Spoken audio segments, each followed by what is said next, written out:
We Natalie, I would knock that hat off your head if I was there. We have been talking to you guys for the last 10 minutes.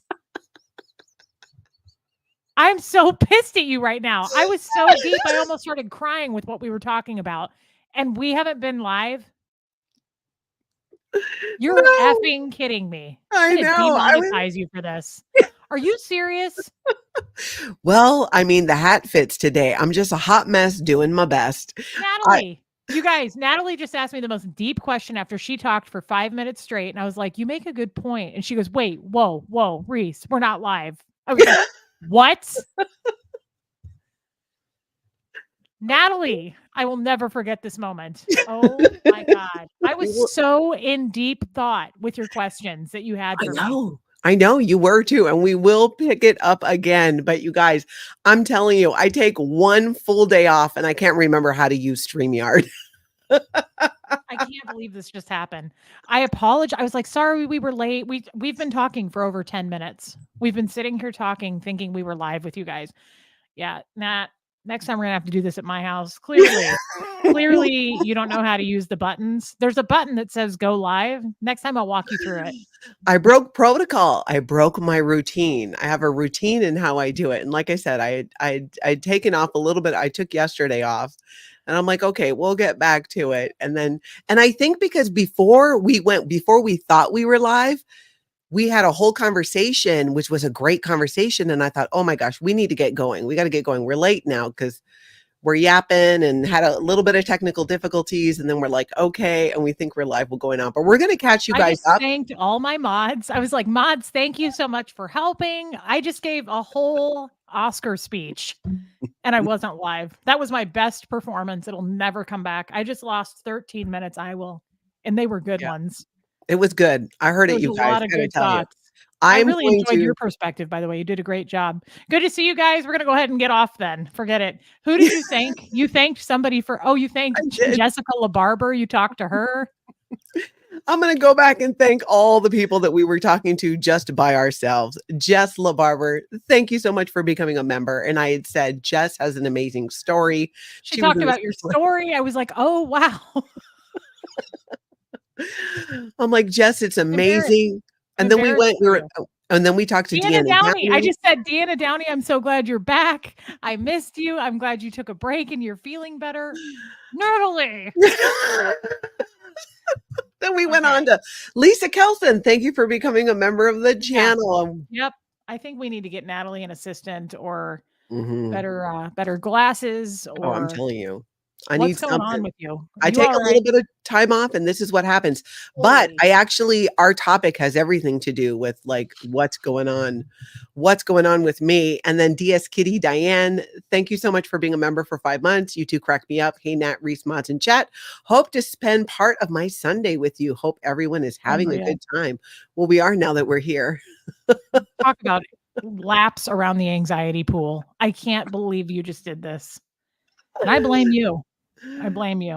Oh, I take all blame. I was the adult in charge. This is why I often feel like I should have like a nanny or somebody who's just, after you. Yes. Yeah, I see that too. I definitely think that's something that we might want to look into after the show. See if there's somebody maybe on Craigslist or somebody that is looking for a little part-time gig. Can just kind of help me out, make sure I get things done, stay on top of me as my caregiver. Brain. Yeah, exactly. Maybe like visiting angels. Aren't they like caregivers that you can hire? Are they? I've seen the commercials back when I lived in KC. Yeah, I think they're nationwide. Maybe we need to kind of look into a type of care. I think we do because obviously nobody's in charge over here. You know what I should have done is just told my grandson, hey, I need to go live. Help me out. Yeah. I feel like my special cat Seamus could have done this better. I am sad for you. And we had a lot of good points. I'm depressed. We said some really great things. And then I like go deep. I was like, wow, well, I was like, you make a good point. And I was like, also, and I start to go into it and she goes, whoa, Reese, whoa, wait, we're not live. I was like, you're kidding. What's wrong with you? Are you new to StreamYard, Nat? I know. Apparently I'm new to YouTube. I've only done over 600 videos. I just gave my best speech, and she was like, "We're not live." I can't believe you guys waited on us. I would have been pissed. I would have just checked out and left. Yeah, we appreciate that. Thank you, everybody, Oh, for being here. And huge thank you to all of the moderators helping out today in the chat as well. thank you, Oh, mods. I'm sorry yeah, that we're sorry we couldn't be here. exactly. We're recovering. We're recovering. Meredith, thank you for becoming a member of the channel. Aloha. We will get back into it because I know, I know right where we left off. We can do it again. We're professionals. We are. We're Clearly. professionals. Yeah, Not if you yeah, ask my grandson, but yes. Yeah. yeah, And or worth the the chat. wait. Even Liz Trick said, worth the wait. Worth the wait. Thank Well, she would say that. I love Liz Tricks. Yeah. And Baby Steps 22 says, love you ladies. What a great lighthearted start before going deep. Well, we went deep, but Natalie doesn't know how to hit go live. So sadly, we're not going to let her be in charge again. I'm going to tell you right now. Somebody's going to have to Exactly. take over the helm. If I All can't get a right. nanny. All That's right. too bad. So what we were From the talking top. about, So from the top. exactly from the top, what was so enlightening that we were talking about before all of you joined us here was this whole topic of trust and vulnerability. And how I realized, and I've had a few conversations with Reese about this and other friends. I'm like, do I have trust issues? Because I didn't think that I was somebody who had trust issues. And then I thought, okay, which made me go, okay, what are trust issues or what is trust? What does it mean to trust somebody? So I'm Right. like, Natalie, what does it mean to trust someone? I'm like, well, obviously I know that to trust someone means to, you know, like, like you like, and I was just like, Like going, coitus. For me, that's trust. that's trust. It can be a form like an kind of like you're giving trust. But I realized that I really could not articulate what it meant to trust somebody. And I had to look it up like a good former Scientologist and go see what my materials state. That was smart. That's what I would have done. Poor Natalie, one time she doesn't hit go live and get so much slack. This wasn't 2 minutes. This was like a 15-minute speech. And she was like, Reese, we're not live. I'm never going to forget this. Oh, I'm never gonna live it down. I'm never gonna live it down. Never Mm, gonna live it down. Never gonna give you up. unreal. Anywho, I definitely probably violated some kind of trust with Reese now. I think so. Honestly, I feel hurt. I feel hurt. I made some great points She did. Let's see if we can. We'll see if we to each can't get other. it back. I went So on and on to Jessica LaBarber, and she wasn't even, we weren't wasn't even unreal. listening. Wasn't even here. Yeah, Didn't it make was a like dent. just talking to ourselves. Yeah. Just So I yapping look away. up. I look up the whole like what is trust thing. What is trust? What does it mean to trust somebody? Joe and Holly. Laugh it up. I think we'd really need to kind of take a look at this maybe. Here, Nat, And put it towards a Danny for StreamYard. I will. I will. And it's needed. The funny thing is, I feel like I say that a lot. Like, I'm just like, I just should not be in charge of myself sometimes. It seems like the other day, I finally used the stove and I left it on for hours. I mean, are you that's not even serious? totally funny. No, mm-mm. Just so but my doctors, turns out it's a thing. It's called widow's brain, which is basically, I described it as grief induced ADHD. Like I've never behaved that way before. I'm much more on top of things. And right before and after Tony dying, it's like it's like things are just not connecting always in my brain. And yeah, Doc said it's a whole, I mean, there is a whole, fancy name for it, but basically like a widow's brain, when you've had a severe loss and how your Mhm. brain's just not firing, that your brain, oh, how do they word it? They said like your brain with grief is a threat to your survival. So when you have, Absolutely. yeah, like having that giant loss, right? And sometimes it could even be like the loss of a job or of, in my situation, like my person. And it was fascinating to me to learn more about how grief affects the brain. And it really made me feel more like, Okay, so what I'm hearing is this is temporary. Like there's, you can get that back. But it is a fascinating topic because how our brains respond to even like grief being a threat to our survival plays into what we're talking about with trust and vulnerability. So I had to look up what it meant to trust someone. And what I found was it said to trust someone means to believe that they are honest, sincere, and will not intentionally harm you. It can also mean to have confidence in someone's character, ability, strength, or truth. Trust is a foundation of relationship because it allows people to be vulnerable and open up without having to protect themselves. And what do you think about that? Because just from, knowing like our past in Scientology, it was all about if you were a group member, then you're trusted because if Scientology says you're okay, you're okay. But this does not say that. This is knowing that the other person is not going to intentionally hurt you. Well, like we were saying just to each other, um, like what the liability formula says, decide who one's friends are. In Scientology, it's I've talked about this 100 times lately on my streams. It's very black and white. We talk in absolutes. So, who are your friends? Scientologists, the group members of our church. So, you're absolutely right. There's two things that came to mind when we were off the air, if you will. There's two things that came to mind. One, I don't really know what trust is, to be honest. Two, I also didn't know what grieving meant because we didn't grieve losses in Scientology when somebody died. So it's not like they're the same, but it just Yeah. made me think of that like we don't process trust or grief at all like other people in this world. For me, trust was definitely just whoever was under the umbrella of Scientology. Trust is another, just your fellow Scientologist, and distrust would be anybody that's not a Scientologist. It was very clear to me we don't trust non-Scientologists, but if any brand new person walked into the org and said, "Oh, hey, I'm a public from LA," that's an automatic best friend. Like you trust them with your life because they're a Scientologist. For me, that's what trust was. Mm-hmm. Blind trust, probably. Like we're just trusting because we were told this is normal. This is, you're safe here. And that's how I always felt. And I think that's why I'm having issues at this point because I just trusted people very blindly my whole life. I've been doing that up till now. And I find I'm getting burned left and right, but it's not safe for me because it's non-Scientologists and we don't operate under the same rules. Mm-hmm. So I'm like, "Oh crap, that person totally stabbed me in the back," or like that person didn't love me. I thought they did. Like you lied to me, like I also mentioned this. Trust goes a lot with lying, right? It's the opposite. And I've always said there's like a big hate campaign about me right now that I'm a liar.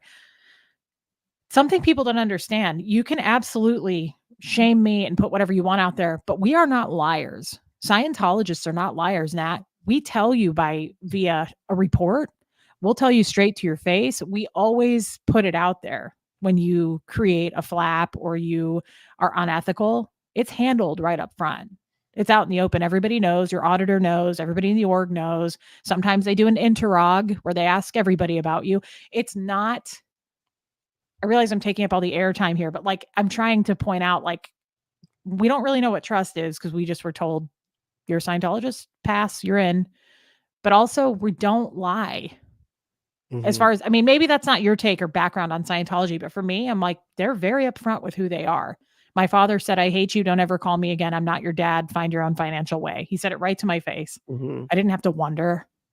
Yeah. There's no sugarcoating in a lot of it at all. There's no doing that. And it also plays into, being vulnerable and vulnerability. When I took a look at that, I'm like, okay, well, being vulnerable is opening yourself up to attack Mhm. or criticism. And anybody on any type of social media platform, if you're showing up and you're sharing about something, especially something as intimate as your life or our shared experience in a cult and growing up in a cult, you open yourself up to criticism and opinions from a variety of different people, who the vast majority haven't met you in real life or know you in that way. When you think about trust, like, okay, I know, the thought that this person is not going to intentionally harm me. In Scientology, it's like we couldn't have that trust because the minute we knew they wouldn't harm us until we violated a rule within the group. Correct. And then all bets were off. And Yep. then you could be fair gamed, all of those things. Yep.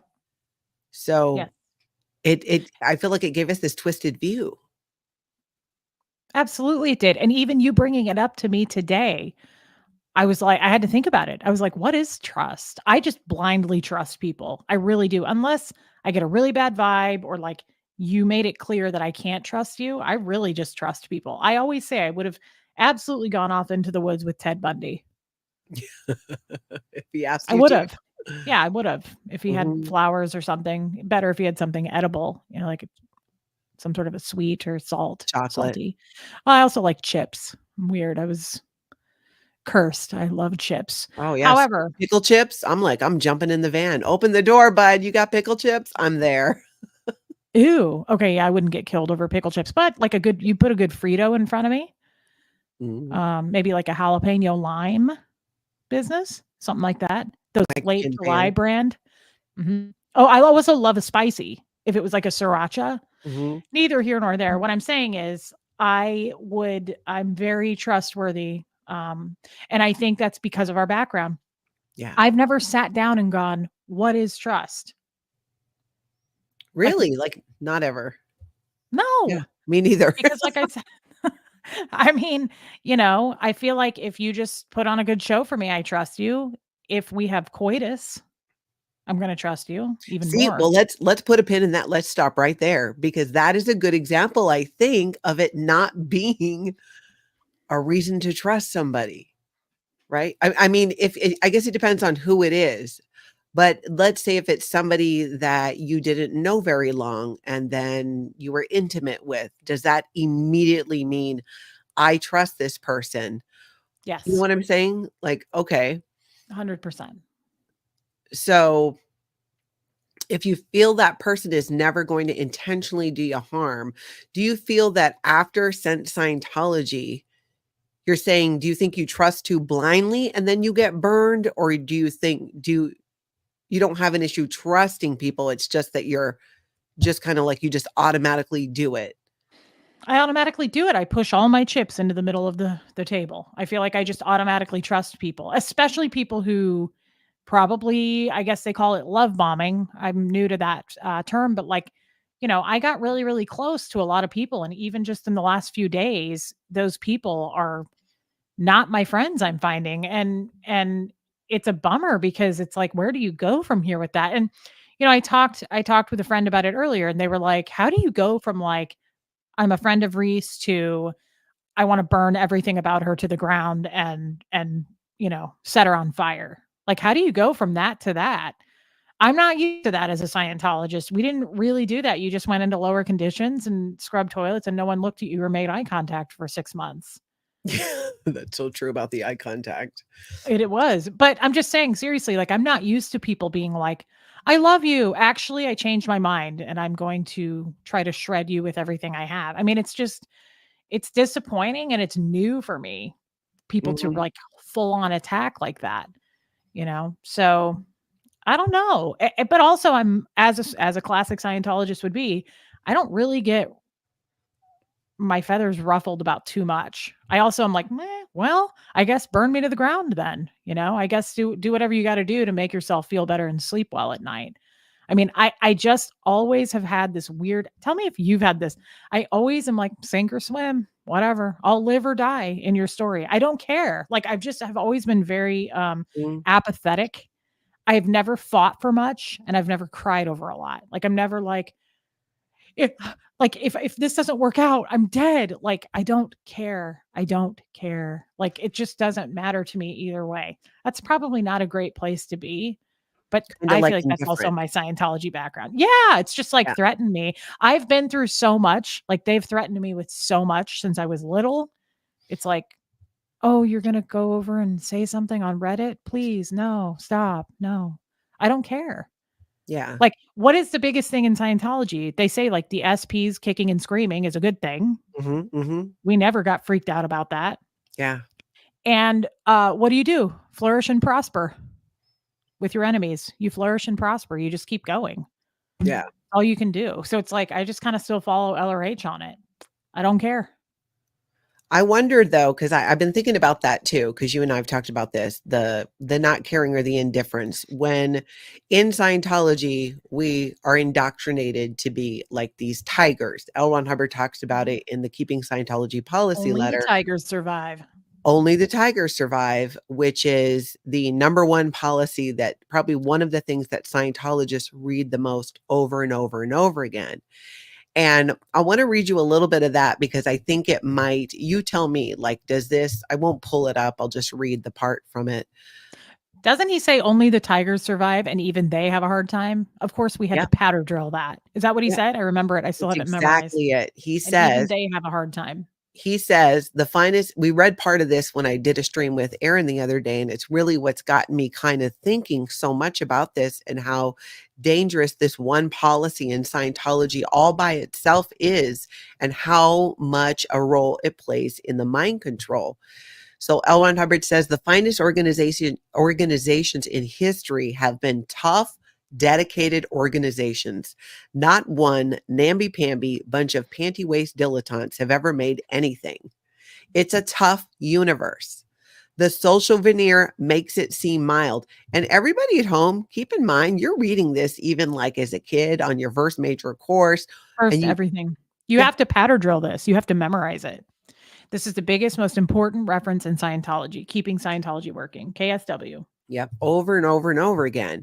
Mhm. Then he says, the The social veneer social veneer. makes it Yep. seem mild, but only the tigers survive.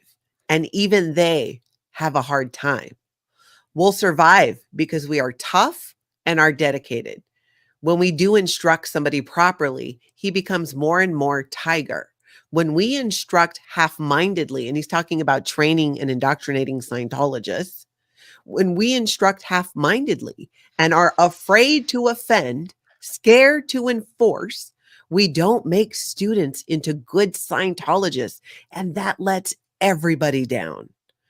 When Mrs. Patty Cake comes to us to be taught, turn that wandering doubt in her eye into a fixed, dedicated glare that she'll win and we'll all win. Humor her, and we all die a little. The proper instruction attitude is you're here, so you're a Scientologist. Now we're going to make you into an expert auditor no matter what happens. We rather have you dead than incapable. That's correct. Right there, I feel sums up everything we need to know about our trust issues, because it is one thing to, when you talk about like that not caring and stuff, I think is part of that because we were indoctrinated to not care. We were bull baited within an inch of our lives. We had buttons pushed and things said to us from the time we were kids to make sure that we could sit there and not react. And not just not react, but take it. And it does something to you where your tolerance of bullshit and your tolerance of mistreatment and abuse can be very high. And you're not, I don't know, it's like you lose fear. So when you say like apathetic about it, I feel like apathetic is different. That'd be more like on the ground, like I just don't care. I feel, and you tell me if I'm wrong, but with you, and I think sometimes with me, is it's more we have that tiger reaction to it. Like you're gonna have to do better. Like if you want to For sure. impinge Come on at me. me, Yeah. yeah, you have to do better. Like we could do this all day. But having gone through so much of my, I've been out of Scientology for 14 years. That is something I have worked to retrain my brain on that I should, like, there's a level of what you let in and what you don't let in. And what I'm starting to learn and see more of is that to think someone is not going to harm you it's like that still brings up the question, well, then do you just blindly just assume no one's going to do that?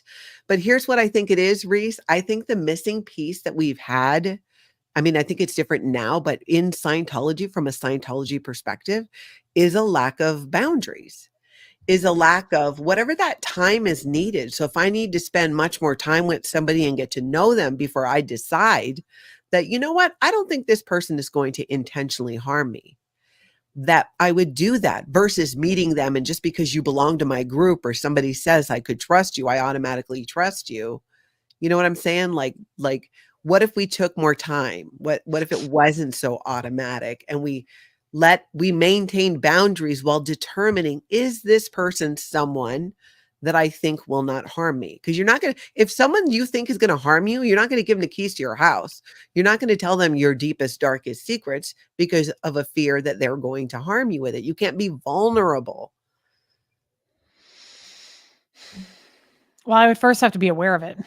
And I feel like I'm not. I automatically still trust because I'm probably that's just still an automaticity for me, Yeah. even being out, which is weird. You'd think I would have more of my guard up because that was Scientology and now I'm out and there are no Scientologists to trust. But I think I still that's a great, I don't know. I And also think though, Nat, I don't know about you. I'm still grateful for starting bulb training at 4 years old because and the tigers that we are, because it's a really, really thick armor. And that's one of the reasons I feel like I'm like, sink me. Like I don't feel it either way. Like you'd really have to pierce this to get through to it. And I'm not trying to say I'm tough. I'm just saying like that there's something to be said for that training and that level of awareness that we had to really take seriously of KSW, you know.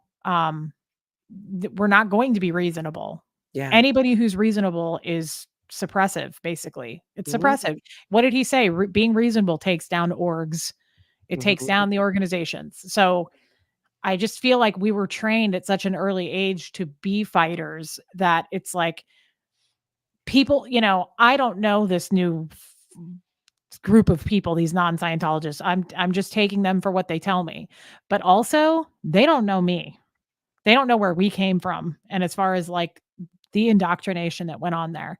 mhm, And so if you have an idea in your mind like I'm going to love bomb you and pretend to like you and then I'm going to try to take you for all you're worth and blackmail you and go on the dark web or something, I kind of feel like, oh, you don't know the training I've had either. Like if this doesn't, I don't care. I don't care. I don't care what lies you put out there. It doesn't, we are trained our whole life for this. mhm. At least I mean, I have thousands of hours of TR training and it's used against us. My ex-husband Mhm. would go, "You're using your bull bait training." It's like, yeah, probably because I had 38 years of it. So yeah, Yeah, I'm sure I'm without being aware, I'm sure I'm doing it, but it protects me. I that's don't kinda feel I'm not at least I don't crumble at every little thing. yeah. I still I think stand. what do you think about, because I've been thinking about that too, that in regard to, I feel like it's something that when you go through that experience and you've had all of that training and all of the drills that we did over and over and over again, it becomes second nature. You become very thick skin. And what I've learned more since the further I've gotten away from Scientology, it's okay to be thick skinned if you can still have a warm heart. There's this kind of give and take and balance of it. And I don't have the complete answer to this. So with this conversation, we're really like, I know for me, I'm genuinely asking, like, what does that trust piece look like when it comes to vulnerability? Because we're not just talking about just like we're out living our lives. We're here on the internet. We're content creators on YouTube. So we're opening ourselves up in ways to criticism or attack, which is being vulnerable. And how do you find that being vulnerable, balancing with it that lack of trust or a too much trust? And then when you're vulnerable and somebody does, if they intentionally hurt you, and this is the thing too, if it's somebody that we don't know, I feel like that's a whole different thing, because there was no trust to begin with. When there was no trust, when there was no, I don't know you, so how would I know whether or not you were or were not going to hurt me. And this is where I think boundaries are coming in, or come in, or should come in. And as former Scientologists, especially children of Scientology, I feel that's a building block that we missed. And at what point in your life do you learn? Do we learn? Should we have learned to, hey, it is okay to put space between me and another person. It is okay to not share certain information. It is okay to have that access, not have that person have access all the time if you don't want them to. It's really a hard line to learn. It's Mhm. a hard lesson to learn. The other thing I thought of as you were saying, um, what goes along with trust in the non-Scientology world, something I didn't well, in my house growing up, I remember being little, and my dad going, "We never forgive. Forgiveness accepts the badness of the act." LRH says, "Forgiveness accepts the badness of the act." That's another thing that I believe is probably a building block for a human being, just to learn about forgiveness. I have always been taught we never forgive. Now I'm trying to unpack that and discover what forgiveness is for me. But there's so many things that just we kind of skate over that I've never thought about as far as like what is trust? What I know this, and I said this on my stream the other day, is um all I know is this, like the people who want to attack us and say whatever the lies or whatever they think, I'm lying about, or whatever they think I'm inconsistent about, or you are, whatever our flaws are, we come out here and put our whole lives out here. Like I said, I shove all my chips into the table, into the center of the table. It's like you come out and do that. You're going to get people that expose, they see that you're weak and you cried about something. You're vulnerable about this. Yeah. You're embarrassed about this. I've put it all out there. So I guess that's another reason I feel like I have some armor. It's like, Yeah. for you to come out and go, "She does this." It's like, "Yeah, I know I said that." It's hard. It's because it's all out in the sunlight. It's the best disinfectant. What are you going to get me on that I haven't already said? Yeah. I'm a Exactly. human being. Like, Yeah. yes, of course I have flaws. Of course, like things you're pointing out, and I think lower of myself than anybody else. So you're not really harming me in any way. I don't know. It's dark. It's Yeah. dark. Yeah, it's dark. I said this the other day. The whole SPTV and like SP and like people laugh and you're my favorite SP. I think it's sweet, it's funny, but no one actually really knows what that means and how dark of a term that is. It's equated to Hitler. Mhm. It's In it's Scientology. it's Yeah. it's yes, it's the most shameful thing you could call a person. It's the Mhm. worst possible thing, and it's held over our heads the whole time you're a Scientologist. So I That's don't why I know. like taking the just taking it back and making fun of it like we're a bunch of suppressive people, and just showing like that, to put that much power in a term or a word, to have it hold so much weight with Scientologists is part of the control and the mind control. And then really the reality is it's just somebody's opinion. It is Scientology's opinion because we choose to leave, or we choose to not follow those rules in Scientology that now we're suppressive people. And at the same time, this is from a group that we saw always as, this is our church, this is our group, this is the people that we belong to, right? It's how you see it growing up. And over and over and over again, we did get that trust violated. But they freaking lied to us and told us that the violation of trust, that betrayal that we felt, was nothing more than a button that we had and that we Mhm. needed to toughen up so that we could take it. And that Correct. is the lie. So That then is, what did we do to toughen up? They assigned us, not lowers, I wasn't gonna say lowers. They put us back in and said, "Go do more TR bull bait." yeah, So whatever that button was, they'd hit it harder and harder until it's flat. So if somebody called you something you didn't like, you were assigned to go do more TRs to flatten that so yeah, that you no longer have emotions about it and you're a little less human. You yeah, have no more HE&R, human yeah, emotion and reaction. So of exactly. course we're not like you. Of course we're different and we're going to have less reaction and less emotion about stuff. Now, I have more and more reaction and emotion about stuff because I feel like I suppressed that for 38 years. And when I do sometimes talk through things, I'll just burst into tears. Yeah. But I'm not ashamed of that. I Yeah. know that's going to happen as a human being, and I want that to happen. And I Mhm. don't care that people want to make fun of that about me, you know? Yeah. I think it actually, and this might sound bizarre to everybody listening, but you, actually not just you, a few of the other ex-Yorg people in the chat there. When I started to feel like the effects of something cruel or mean, I don't know, it was like becoming human in a way of like, whoa, but it hurt. And to feel that hurt because of the betrayal of the trust, I thought that somebody, you think that somebody is not going to intentionally harm you, and then they do. In Scientology, if we acted on that feeling of betrayal, our TRs are out. Mhm. It's, like you just said, everything that you just said. But being able to experience that betrayal in itself, I feel like is a level of growth for us out of Scientology and go, whoa, that feels like I don't like how that feels. And then, but not having those tools to process it and even just using the correct terminology. That's why for me, even just looking up what does it mean to trust somebody, making the assumption that that person isn't going to intentionally harm me. Okay, so I'm not going to know that just meeting somebody for the first time.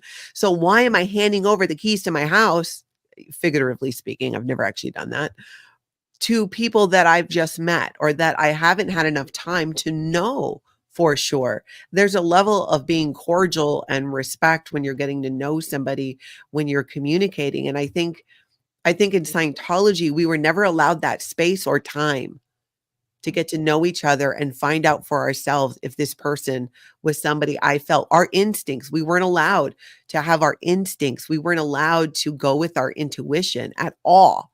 It was Mhm. all about the black and white thinking of Scientology. Yes. And if we did go with our instincts or intuition, we were slapped back with a some sort of a report one, but then once that report was processed appropriately, you either went into the tech side of the org and you were Yeah. given a write up to have false data stripping or whatever that may be, or you were put in ethics to go, that's you were thinking for yourself. Here's what LRH says, don't ever do that again.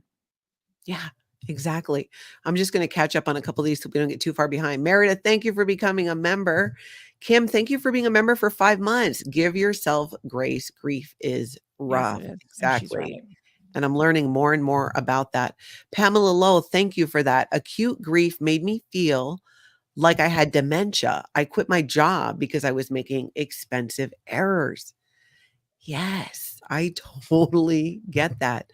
Spicy Cat, thanks for being a member for 6 months. Love both of you. It's okay to not be okay. I Thank you, appreciate Spicy that. Cat. That's so nice. Marcy, good to see you. Thank you for the super sticker, Marcy. It's always great to have you here. You who seems Scientology teaches a person to disconnect from themselves. I think that would be accurate. We should talk about that. Molly, thank you for being a member for 6 months. Molly, good to see you, and thank you for the super chat as It's really super sticker nice. as well. That's super nice, Molly. Good to see you, Molly. Molly, are you learning how to use the stickers? I thought I saw something in the chat. Oh, well, that's nice. I mean, you learned how to use the go live button today, so in all fairness. Exactly. So there's hope for everybody today. Oh, Diane, it's so good to see you. More fun than sitting at home. Thank you for being a member for 6 months. Hi, Natalie. Good to see you. Hi, Reese. Good to see you, Diane. Passenger shaming. Content creators shouldn't be too available, in my opinion. The level of parasocial relationships from people online is scary. I keep everyone at arm's length. Yeah.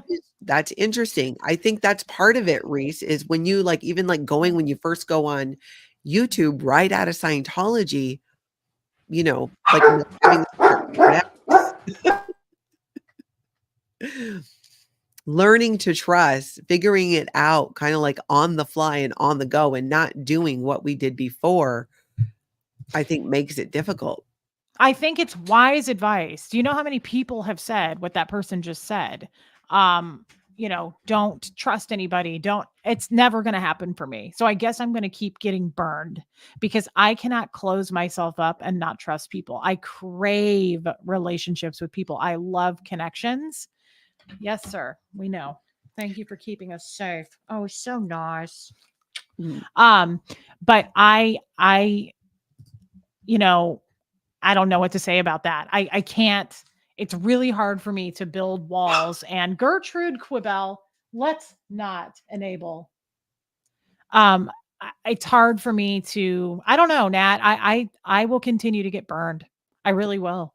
So Like, Shelley, even though I had a horrible marriage, I'm still gonna absolutely move on and find somebody else. Like, I'm not going to let the people who right now have started this hate campaign. The whole reason I talked about it today with somebody. I found out the whole reason that they're trying to, like, not really blackmail, but just stick it to me is because they think that it's important for everyone to know that I might have slept with Tommy Scoville before I was actually divorced. mhm. It's like things are really different here on the outside. Things are really different here on the outside. It depresses me. They're talking to my ex-husband. I'm not going to get into all this, but it's like that guy was sleeping with prostitutes during our marriage. Like, does he get a pass? Like, is that cool? He was abusive. He put hands on my kid. So it's like people in the real world play dirty. And it's Mhm. disappointing. It's like, what does that have to do with you? Would that make you feel better? Like, do you think you got one over on me? So trust is a tough one out here in the real world, because again, I'm so used to being stabbed in the front in Scientology. You're handed a report or someone just confronts you. Like I said, my dad literally was like, I never want to speak to you again. Don't call me. I still give the man credit for that. He Mhm. didn't just disappear. And I was like, where'd my dad go? Right. I mean, at least you knew what to expect. For me, I knew the stakes. Like, if we F up in Scientology, you get a report or someone walks up to you and goes, I don't like you because you slept with this person before you got divorced. That's what happened in the org for me. Mhm. Mhm. But it's like, I get these little, like, weird people that used to be my friends are going, we know what you did last summer and we're going to take it and stick it to Reddit and tell everybody that you slept with them before. I mean, it's just weird. It's Yeah, weird. So I don't know what especially when trust means out here. I don't know what it means. I think it means that, like, that definition really fits of thinking, but I think the error comes in maybe in giving that trust too quickly. Shelley here made a good point. Thank you for the super sticker. Trust is earned, not given. Make people work for it. And I think that's Yeah. kind of the piece that is sometimes missing is getting to the point of not just I meet you, I trust you, but I meet you. Of course, we're going to be cordial and have mutual respect as we get to know each other and find out what each other's boundaries are. And then through a level of getting to know somebody, because I was the same way, Reese. Like, I would meet a stranger on a plane. I'm like, you're my best friend now. I mean, Same. just like, I can tell you how many planes I've been on. I'm like, so when you have a yeast infection, what kind of symptoms? exactly. And I think, but that's part of how I think why, because I was thinking about this. Does that play into sometimes our oversharing at times? Because we'll say things and put ourselves out there in ways that are that's actually vulnerability, but I don't think we always recognized it that way because we don't even assume that somebody can hurt us because we're so too much tiger sometimes. Too much tiger, but Nat, I also feel like you can't get hurt if you put everything out there. How are you going to hurt me? That's what I'm trying to get at too. Like, Mhm. that's why I let those trolls into my stream a couple of days ago. I was like, I'm a liar. Please come onto my platform with 1,000 people watching and tell me. I spent 2 hours with them. They Mhm. couldn't do it. And apparently I'm a liar because I was having a roll in the hay with Tommy Scoville. I don't take it back. Well, it It was doesn't sound like that's a secret fantastic. that people don't know. So to say that, well, we're going to tell everybody, I just feel like I enjoyed catting around. thought that was a known Who thing. doesn't know that about me? Like, I don't, again, you're not, there's not much you're going to be able to hold me to because I came on here and exposed myself in every possible corner of my life. Mhm. We've explored, some pretty deep rabbit holes of things, and we've Yeah. examined things. And, just because you're mad that you're not getting attention and you know something that not everybody else knows, you think you're going to go expose that? I'll do it for you. Yeah. I think too, there's an added level of, on social media. And I have with me here on YouTube, I have in ways an advantage that I worked in radio before and I did a different podcast. And so I knew that, sometimes people come out of the woodwork with what they say. But it still shocks and surprised me sometimes what people feel that they have a right to say, or that they have a right to have an expectation about what I do or say, or what any of us do or say. And I feel like I wouldn't go into the grocery store, go into my local Kowalski's and be like, "Hey, Carol, you know what? I don't like that you're friends with Joe over there because he is really slow on restocking the juice that I like. So I'm going to need you to create some distance there." I wouldn't go to somebody's job and do that or say No, it's just people are very emboldened in that way. And they that's are. where I think the boundaries come in is we're going, okay, there are comments, there are emails, people can say whatever they want to say. We can't control that. The only Here's thing that the we only control yeah. is the boundaries. I agree with you on everything. The only thing I'll say is, these particular people, I hold them higher than myself. I'm, I, these people, you know, talk about mental health on a daily basis. These people have reached out and said on all the streams they're Christian, they don't judge. That kind of shit makes me a little more mad when people come back around and try to burn you at the stakes and go, I'm gonna expose that you had a roll in the hay with a Scoville boy. What are you I would do it again. What are you talking Mhm. about? Like, and it bothers me more. Like, I don't claim to be a good guy. I don't sit here. I mean, I don't want to hurt anybody. I don't want to harm anybody. I did a lot of that in Scientology. Like, I'm very live and let live. Okay. Like, Mm. as long as you're consenting and you're not hurting an animal or a person, you know, get out there and be somebody and Yeah. roll all around in the hay with every guy you can possibly find. I don't care. But it's just interesting to me that these particular people claim, you know, what they claim, like, we're your friends.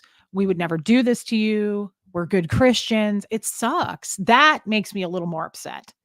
That Yeah. part bothers me a little bit more. Don't claim those things and we won't have a problem when you stab me in the back. It's totally fine. But Yeah. don't claim to be like, I'm never going to judge you. I accept everything. You were a Scientologist. Please tell me anything you want to share. And so I do. And then you get mad at me for whatever you're mad at me for. And that part is not cool. That's a trust issue that I really do hold people to a higher accountability, because it's like you know, you really sugarcoated yourself.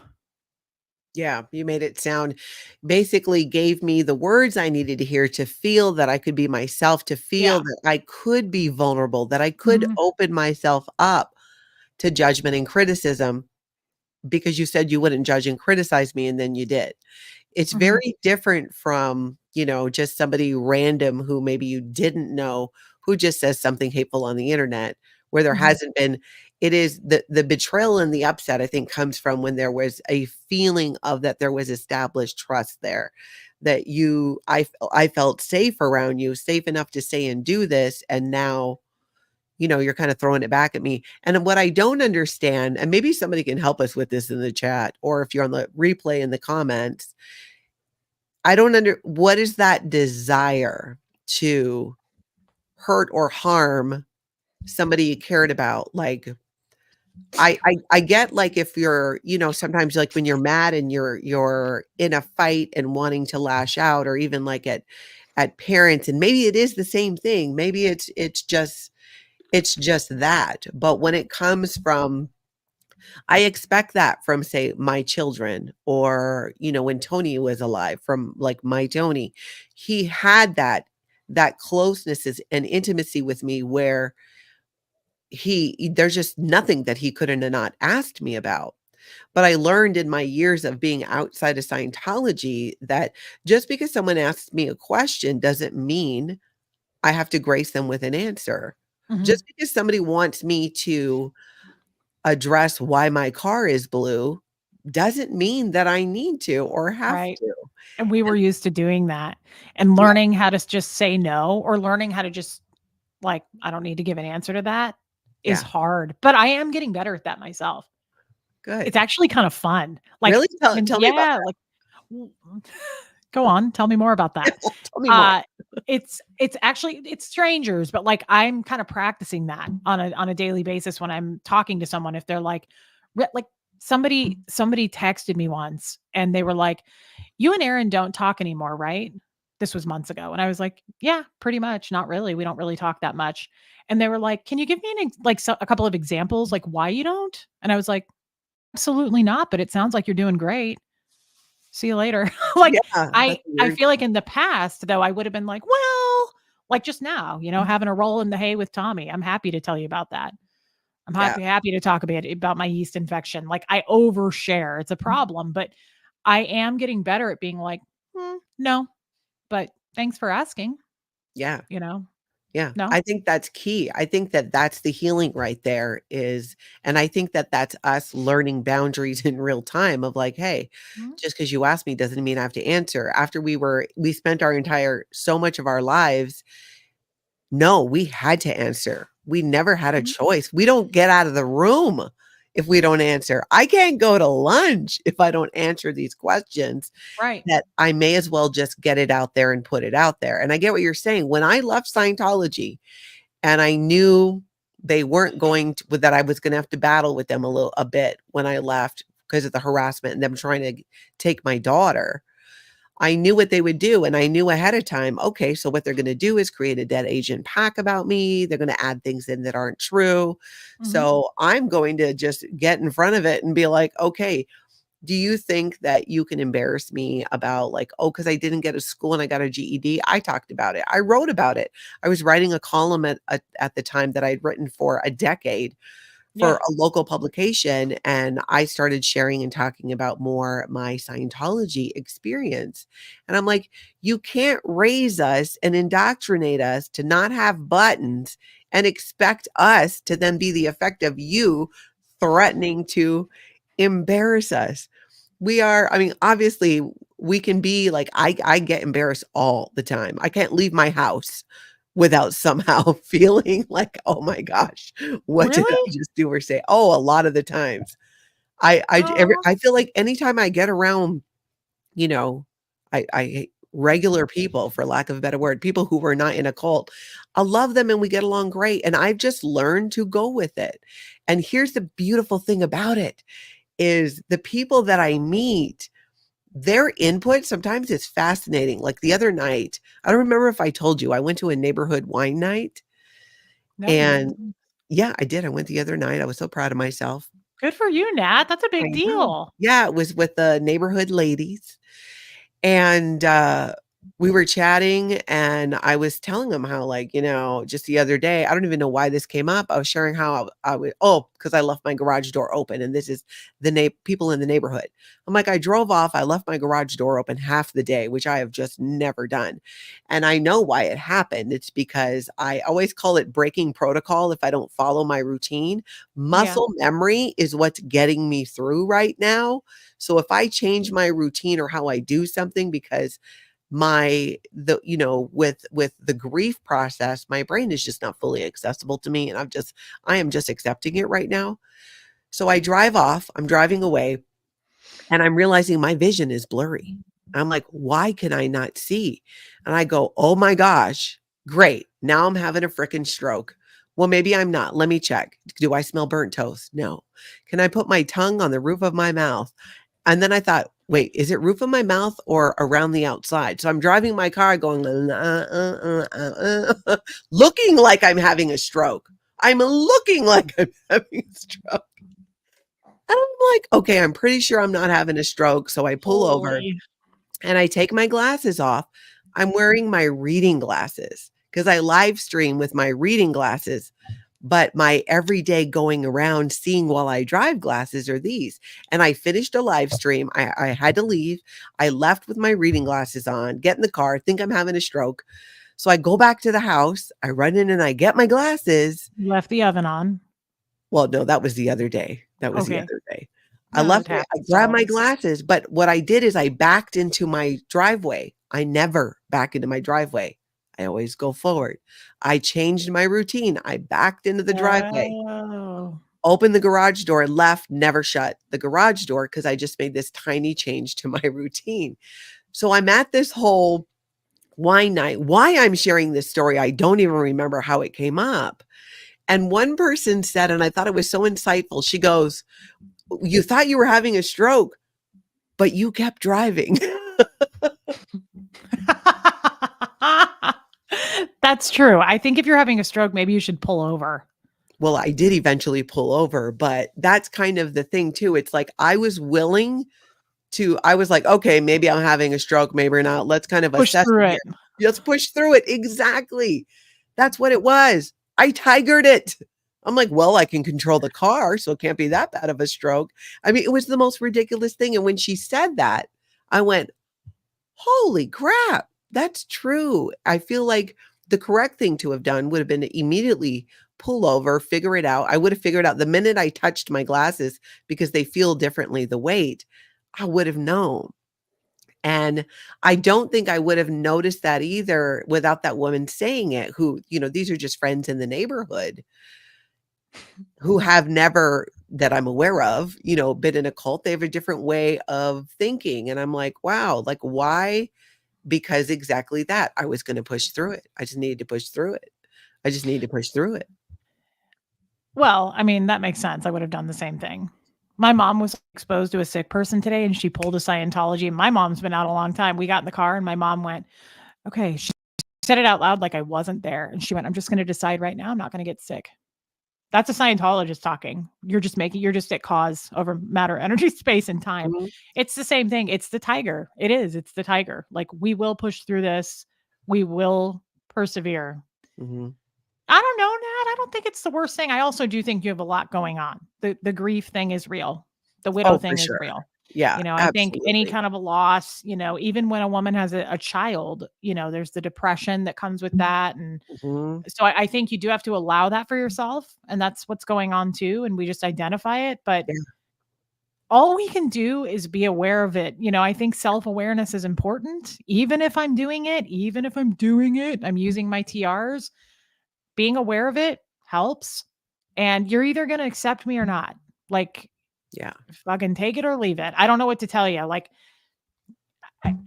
it's just all over the place for me right now. I'm thinking with what you just said and what I've been thinking. And I'm like, there's just nothing anybody can do to us after that. We've Yeah, been through it. And I know a lot of people have been through stuff. It's not like we're worse than, your story or their story. yeah. But I know for me, I've been through a lot of strength training of the mind. And so, if you think because I boned down with an ex-con that you're going to sink my ass, you know how many people I've slept with? Are you kidding? I've had the clap so many times. I've talked about all these things. Like, it's not going to make a dent. Mhm.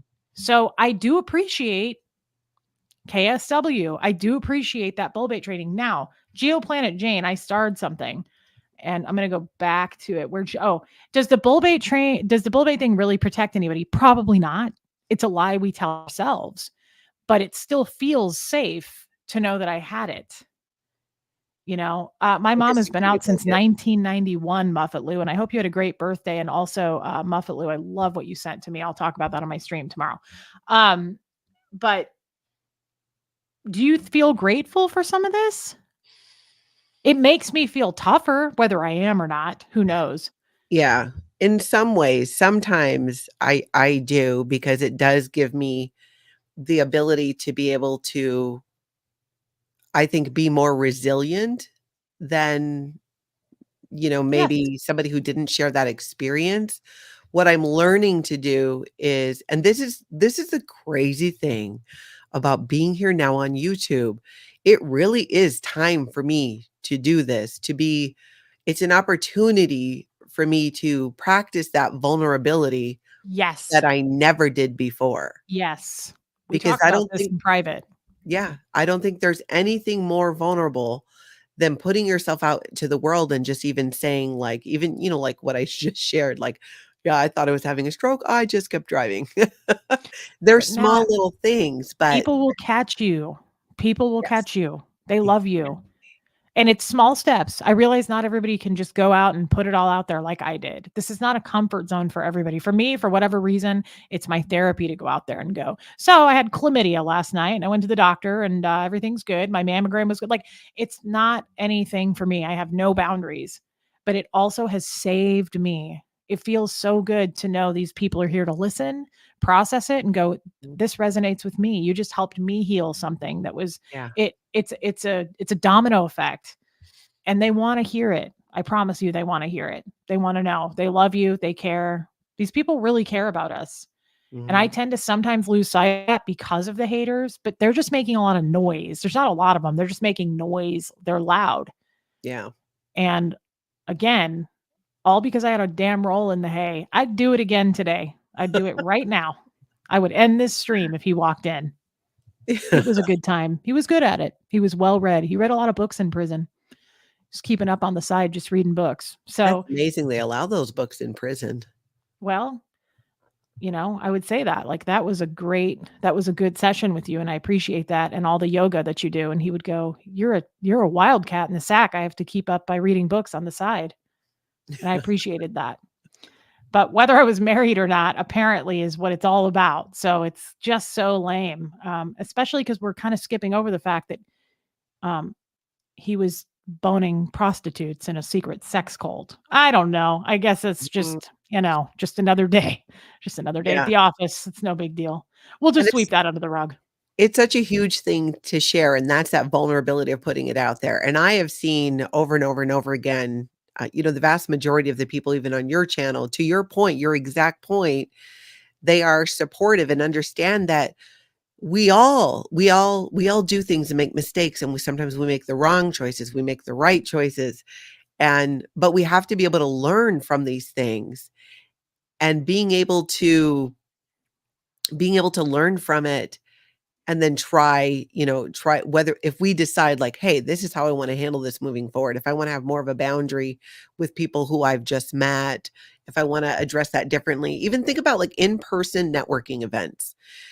It's been a while. I gotta get going again on these because for my work is a lot of what I did, Yeah, and you're meeting people, and I think about like, okay, I'm not every person I meet, I'm not like, oversharing in that room because it's work, because it's sure. business. I did before, I've just learned more kind of like a time and place. And here on YouTube, so much of sharing our story is that willingness to be vulnerable. And I've told you it's something that I struggle with because of exactly that definition of trust, of knowing that that person's not going to intentionally harm you. Where we, by nature of being former Scientologists, exposing Scientology, we have an entire human trafficking cult that wants to harm us on a regular basis. They have an entire wing dedicated, the Office of Special Affairs, to just that. And Don't forget the jesters. They're after my and ass too. yeah, and now you got the jesters then too, but being able to still show up and have a willingness to be vulnerable and go, "Okay, if somebody wants to be hateful, whether I know them or not, it can go in a bucket over here. It doesn't Mhm, have to be something that I take on." And what I've come to learn is that's the boundary. You can say what you like. You can comment what you like. I mhm. might get rid of it. I might let it stand. It's my house. I get to make the rules. I get to decide and choose, just like I would if we were outside meeting at a networking event. Because I Correct. said hello to you does not mean I'm giving you my phone number or my address, or you know what I'm Right. saying? All of those things is we're learning that. And that is, I think, the beautiful thing about this is even though there are these situations like, in your specific situation that you're talking about with people that you once trusted and then feeling that conflict and that friction is vulnerable in and of itself too, to figure out like, Sure. okay, so how do we move when that's happened? How do you move beyond it? Because we can't control other people. We can't control what they do, how they choose to show up, how they choose to see things. Because I'm a big believer in that saying that we don't see the world how it is, but we see the world how we are. And that's how I can Yeah. look at a situation or something and someone else can, and we can have very different points of view on what's happening there. Absolutely. Absolutely. And the only other thing I want to add to that is it's easy to hate because I feel like sometimes people don't almost take us as real people. Like I put all my flaws out there and it's so easy for people to judge. Why? Because they're sitting there in a chat with their keyboards. Like you come on and do this. You know, Yeah. it's easy for you, of course, to go over Reddit and go, oh my God, I hate her. And here's why. Meh. Okay. Well, I mean, it's weak. It's weak to me. Like, be strong and come out here and do what I do. I don't it doesn't matter. I don't know. It's so easy for people to throw stones, but they're in a glass house. It's so easy, I find. Since I've started this channel, it's so, even when I was going through my abusive ex-husband who put hands on me and my child, Mm. okay? People were like, "Why didn't you just leave?" Like people are just so judgmental. It's easy to judge. It's easy to hate. So again, it's like I take that shit with such a grain of salt. Again, it's the tiger. It's the tiger. It's the tiger. Dancing Deer says trust is a product of vulnerability that grows over time and requires work, attention, and full engagement. Trust isn't a grand gesture, it's a growing marble collection by Brene Brown. I Oh, like that person. that makes a lot. Brené Brown. Yeah, Yeah, that makes a lot of sense. It's a growing marble collection. It's not a grand gesture. And I feel correct. like in Scientology, we're almost even punished to a degree if we didn't blindly trust, if we didn't blindly Oh, believe. yeah. We had to blindly trust because if we blindly trusted, we didn't question. You have to I just thought of something. We were taught not to trust ourselves, and if we did, we got in trouble. If you turned the lens and looked in, that's why I'm working in therapy all the time with my therapist. He's like, "Stop. You reach exterior for everything externally. You externally reach for validation, for approval, for any kind of attention. Like you have it. Turn the lens in. Get it in internally." That is not something we were taught to do, and if we did that, we got in trouble because it was like, "Oh, you thought for yourself? You need to do a little false data stripping, and we need to see what LRH says about this. You are not here to think for yourself. You're here to go to the qualifications library and read what LRH says about this. And we will give you a full program that takes a year that you have to pay for in order to change your way of thinking on that." So Oh, it's exactly. really not that easy. We were also not trusting ourselves. We weren't allowed to do that. Mm-mm. No, always had I'm to be telling told. you, I would talk in a deep setting with my mother-in-law, who's a 45-year staff member probably at this point, and I would be like, "I don't know, I'm just having these thoughts," and she'd be like, "Well, what does LRH say?" I mean, every Scientologist is trained to do that. "Well, let's see what LRH says about it." And honestly, to me, it's not that different than, was not raised in a Christian church. I don't know much about Christians, but to me, it's not that different than being like, "Well, what does the Bible say?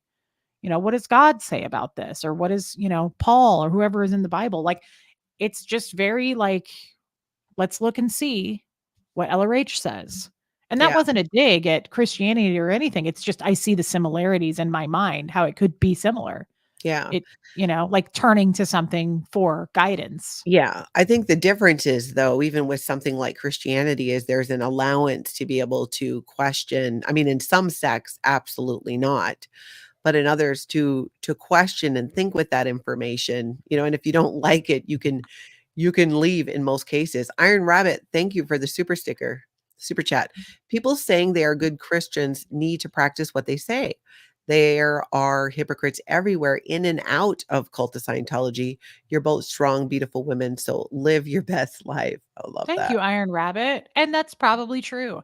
I just don't dig at Christians because I know it's like politics. I don't go there. I don't know anything about it. And I would never shame somebody else in their religion. Why? Because I know what it's like to be so harshly shamed for my religion. It's the same thing as, I was married to a really old man. I'm not going to judge somebody for who they love. I was judged all the time for who I loved. Yeah, So exactly. I definitely don't look down on anybody else. We were looked down on enough. I learned my lesson there. But um, Yeah, I Jess do says find that people it's so easy to judge. We come on here and it's for some reason just hateful people are like, "We're gonna pick you apart." Good luck. But at the same time, and I think the important thing to remember is there might be like a couple like that, and then there are so many others where, it's not that they're here for that. And I think that as I'm coming to learn, and this is the thing about social media, is we're working through issues as real people when you talk about healing from a cult, right? Figuring these things out. And sometimes we're doing it in real time and we're doing it with an audience and with people. There will always be a small, vocal minority who is just not there for that. They're just for whatever those reasons are, but it will always be that way. And it's not unique to Forever. our community. Yeah, you go to any other YouTube community and it's a similar thing. It seems to be human nature. So then it becomes, I think, on us as content creators, as people who are publicly opening up our lives and sharing about it, to be the ones to make the call on what that boundary is and where that line is drawn. Mhm. Because if it's, what is that saying? If I'm not going to go to you for advice, then why would I really give much, thought to what your opinion might be? It Yeah. it's that if you're here for like the amount of feedback and amazing things that people say, even in just the chat now in this video, is amazing. Like the insight that people have. You and I both benefit amazingly from this community of people who are in our chat, many who Huge. were never in Scientology, many who were in Scientology and they figured out things that we didn't. Maybe we figured out things that they didn't. And it's just, I think, this super cool community of people from different backgrounds, because not everybody was in a cult. It could have been trauma or a high control group Mhm. or whatever that might be, but Yep. still can come together and laugh and share. And there will always be a small number of people who are not there for that. But it doesn't change what's happening with everybody else. So for me, it's kind of like if you have 5 kids and you're at the zoo and 4 of them are behaving fantastically, and you've got And the one of one, them's an SP. yeah, one's an SP, he's trying to jump in with the gorillas, Fucking crim. A causing DB chaos, crim. causing Yeah. chaos. But you He's can't, 18 months old. 18 months old and still in too much. He's overweight. Was that what that lady said? it was her 6-year-old who would dare to gain Oh, 2 pounds yeah. a It month. was the That was actually, 18-month-old that was, like, gagging himself to puke, and they were, like, making him yeah, clean it up and made him exactly. get a job. Yeah, it's a DB crim. You just get rid of the whole kid, you throw it in the lion's den at the zoo, and you move on. You replace the whole child. You safeguard the group and then you handle that one later. But I'm saying, Yeah. like, it's still, you don't want to take away from the experience of the kids who are there and enjoying it, right? Hopefully you have somebody, it's just like in terms of where we go and what we talk about. And that was my big realization about this whole trust and vulnerability and my conversations with you of like, whoa, it is, why am I struggling with sharing certain things? Like I've been pretty open about, what's happened obviously with Tony. Tony himself, when he was alive, was on here. That is hugely opening myself up. And so many people opened themselves up to me and shared so much that helped me understand that what I'm experiencing, it is the experience. It is the experience and the process of grief.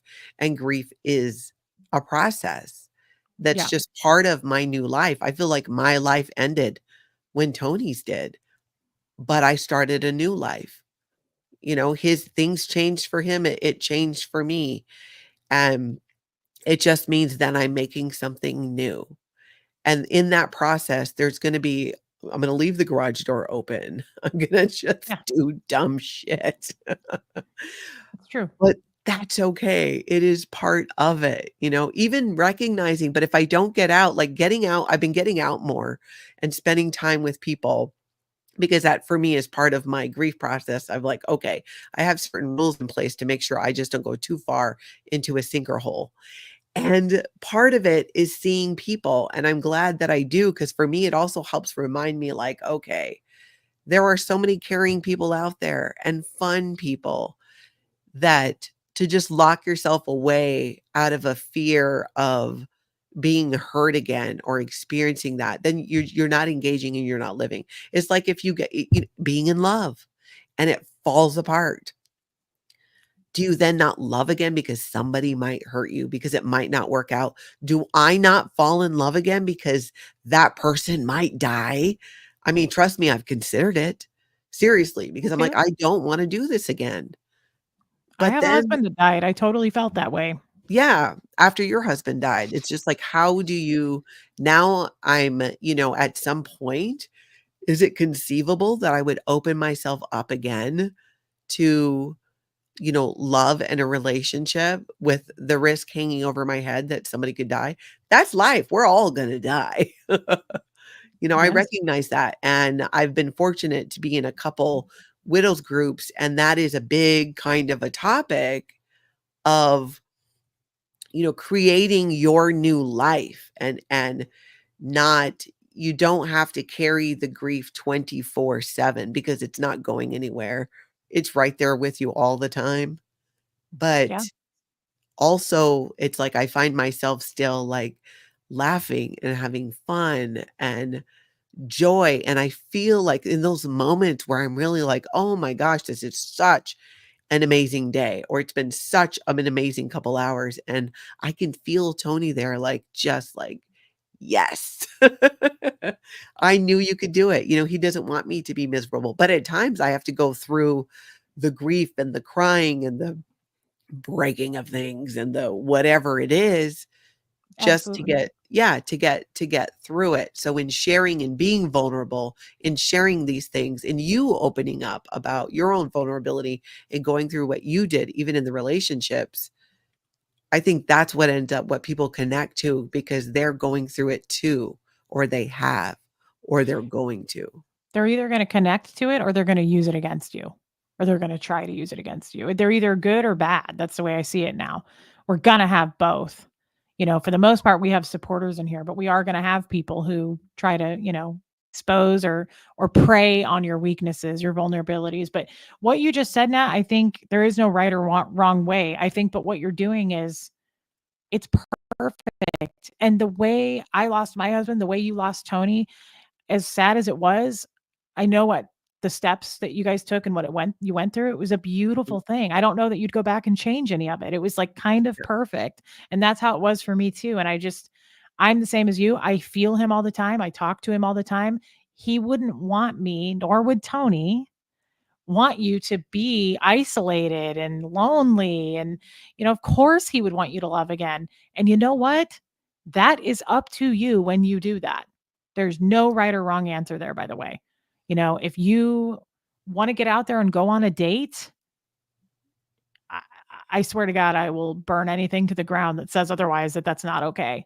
That is absolutely healthy and fine. You're not getting More than married. just with Xenu, more than just with my blow up Your galactic overlord creepy ass, boyfriend. yeah, your creep ass, You mean handsy boyfriend. you mean a Although real I man? I love a handsy man, to be honest. I like a groper. But, no, I look at me. I'm a, adulteress. Felt amazing. I'd do it again. He was cheating all over town. I don't care. I don't care. I'm not gonna slut shame anybody because I am one, and I think that's okay. I I think that's appreciate okay. I'm serious though. Like, not there is no right or wrong, and we that. live our lives on YouTube, and whatever works for you. You don't have any. Let's say you did go on a date, you don't have to tell everybody. Yeah. Oh, definitely. Yeah, I recognize that for sure. I'm going to. I'm gonna live stream my first Bone Town, Pound Town with the next person. I'm gonna set it up in the corner of the room, hit go live. Just make sure that you don't do it vertically. People get Oh, I annoyed by thought that that. was. You gotta get more room, do it Oh, the well, long you want way. horizontal anyway because I have a fupa and I'm larger. You're gonna want all that extra horizontal You wanna see view. everything. You want to see it. Passenger shaming said, "By the way, not victim blaming in my previous comment about parasocial. I've been doing this for 17 years. I'm not an a-hole to everyone, but be careful."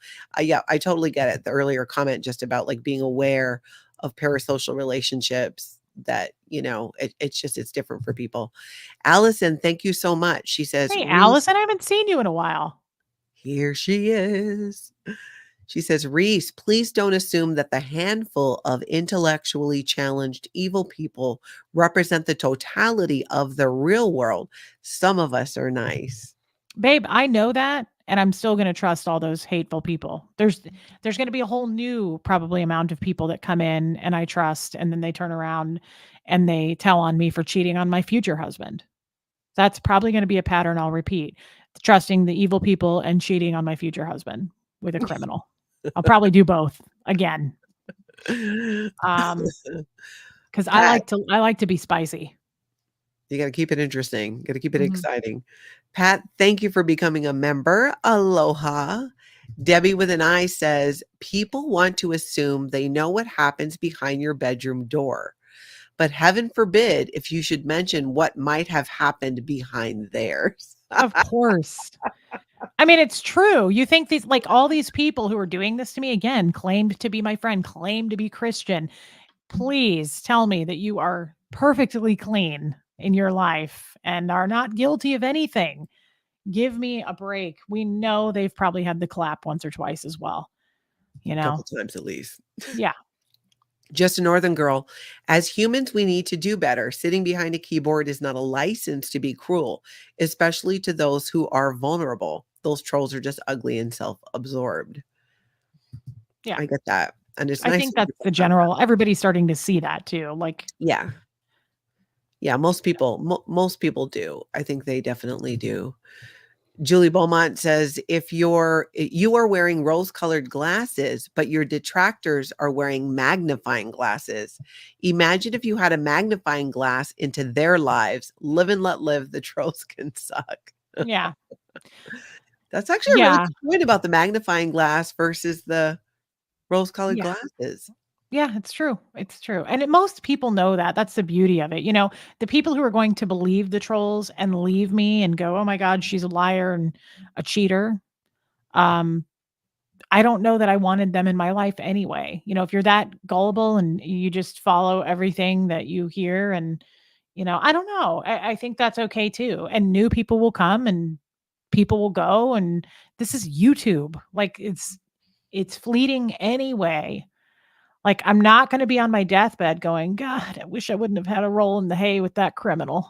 I'm gonna be like, "Yes, yes, I played it fast and loose, and I had a great time with him, and he was well read, he knew what he was doing." So, um, I'll probably on my deathbed be saying, like, "I wish I hadn't have, married that guy that cheated all up and down in that sex cult." Yeah. Don't Yeah. regret the criminals that you slept with. Just stay away from the sex cult. Mhm, mhm. Unless it's your jam with consenting adults. Molly's still figuring out the super stickers, the super chat. Hey, Who what do is you want us to Molly? I do? don't think Molly's on my She's a channel. friend of Molly. mine. Aw. I love that. I'm noticing almost everybody's names in this chat, but there's a few people I don't. So, Yeah, some new people. So yeah. you know what? In fact, I'll work through a couple of these questions. I'll pull your channel up too. Iron Rabbit says, people saying they're good Christians need to practice what they say. They're hypocrites everywhere in and out of cult of Scientology. You're both strong, beautiful women, so live your best life. I'm not sure if we read that one already, not yet, but that's true. In every group, every situation, there's always going to be. This seems to be an issue of humans, a humanity issue. It's not unique even to our community. Fire and Ice, thank you for being a member for 7 months. Nice. Let's see. Donna says, "Reese, you have grown so much. Your beauty shines I bright." love Donna. I haven't seen you for a while either, girl. It's good to see you. That is very true. Just a Northern Girl says, "Today in Maryland's chat, George Massey relayed the perfect quote. Never explain yourself. Your friends don't need it. Your enemies won't believe it." Great quote. It's true. For a minute there, I was like, I'm not a liar, and here's why. And now I'm like, I said this, like, I could save puppies and kittens, and people would be like, we still hate her because she had a roll in the hay with that criminal, Yeah, that bank exactly. robbing criminal. Mhm. We don't forgive you even though you saved babies from a burning building because you slept with a bank robbing criminal. And I'd do it It's again, like I said, right now, right here. so interesting how it is that way. Brownie Button says, I love brownie buttons. from the book of Romans, all have sinned and fall short of the glory of God, and no slut shaming, please." Definitely no slut shaming. Not here, not now. My 40s are going to be a lot of rolls and a lot of hay. I promise. A lot of rolls and a lot of hay. Yeah, Yeah. I'm going to be rolling around, catting around, lots of it. Long as we get to hear about it, for Oh, I was sure. just going to say, stay tuned. I'm going to live stream it. Live stream your first date. I would actually pay to watch that. I can't wait. Do you He's out think there. do you think that kind of like in your I mean, you've been out now and, you've been on YouTube for like a year. You've been out. What would you say, does anything surprise you about what you've learned just about the whole thing of showing up and being so open and sharing everything? Because it took a while before, I'm assuming, because I wasn't there in the beginning, right? That level of, when there's some hate or trolls, they kind of come in later as a channel grows, as you put yourself out there more. Did any of it surprise you, or was it kind of like, did you know, like, okay, if I'm going and I'm going on the internet, that there's going to be a level of that going on?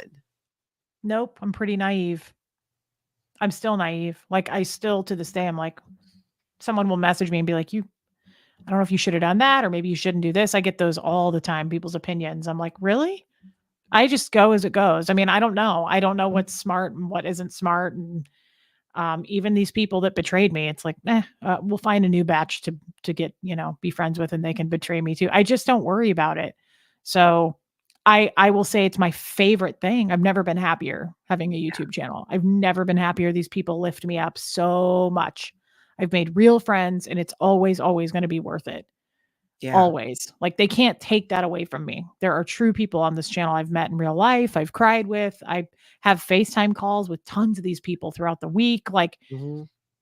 there's no way, like, this has never been a better time for me. I've never been happier and felt more free because these people validate me so much. They catch me when I fall, they catch me when I cheat and bone down. Catch you They when catch you're a big fat liar. when I'm slutty. Yep, when I'm a liar, all those things. And As that's what the only thing I'll say is put it all out there, because then they have nothing, they can't make anything stick. I mean, keep making videos, but Mhm. you're not going to find anything. Yeah, I get what you're saying. SMSP says you used to get way more upset, Reese. You're able to brush things off much more easily now. Yes. Thank you, SMSP. I feel like that's true. I feel like that's true. I just don't worry about it. Sunlight is the best disinfectant. Just keep putting it out there, and it's it's not even my truth, it's the truth. So it's Yeah. like, well, I don't know. People are going to be unhappy, people are going to feel burned, or like they're not getting the attention they were getting, and so they're going to create hate channels. I mean, that's definitely one way to live your life Mhm. you know It seems to be part of too, like when I've seen other YouTube communities, I think of it almost like this little micro universe or solar system. You have like a sun and a planet and moons and maybe other stars, and they all kind of go around. And the more, sometimes they get bigger. So the more, as things grow, it makes sense that there would be more. So would the hate, or so would trolls, or so would people who disagree with you, Mhm. because they're not all the same. I mean, sometimes it's constructive criticism, which is always welcome. But it's really obvious to even the person writing it if this is constructive criticism, or if this is outright you're just being hateful, or you're trying to be Mhm. manipulative and controlling. This is not a video game where you get to control us like avatars and tell us Right. where to go and what to do. Now, if you want to, like, for $100, I hear Reese will do almost anything. That's about right. For a C note, yeah. That's right. I am a true that's the other thing. I'm a true grifter. Mhm. Coming at you. Yeah, I also think this is just a more moderate version of probably school, where you have bullies. Oh, And then yeah. even in the work environment, like, how many of us have had a job where, like, depending on how big, I've worked corporate places where, like, there's tons of people who and stab you in the back, and then you got to go to HR, and somebody gets fired or whatever. It's like, this isn't that different. People are disappointing, and people will smile to you and then stab you in the back. It's just, I'm not used to that in Scientology environment. We definitely do it out in the open, but Yeah, there it's was also most boring. pride in doing it out in the open. Now, what about too, because I don't want, and this is often where my mind goes, is when you have a channel, you have, there's a certain amount of people that support it and love what you're doing, and then there's a smaller amount where they don't. Is tell me about, I see, because I'd been watching your channel even right before I got onto YouTube. And I can look at it and go, okay. And I've told you this, like, I went up and down at times Mhm. throughout before I got to know you. So I know what it means to not know somebody, but think you know somebody, right? I have done it myself. I've made the same judgments about it. I just didn't go publicly post it on the internet. And then to have those conversations and understand more like, the full story of something Yes. and recognize that it is such an amazing thing in my mind to be able to see your healing and growth in real time. Like, I feel so thankful for the time that you've been on YouTube because for me, it was even a break from a lot of what I was going through. This last year when Yeah. Tony was at his sickest, Yeah. my relief, my break from that, my reprieve would be I would watch her content because there was always something crazy going on.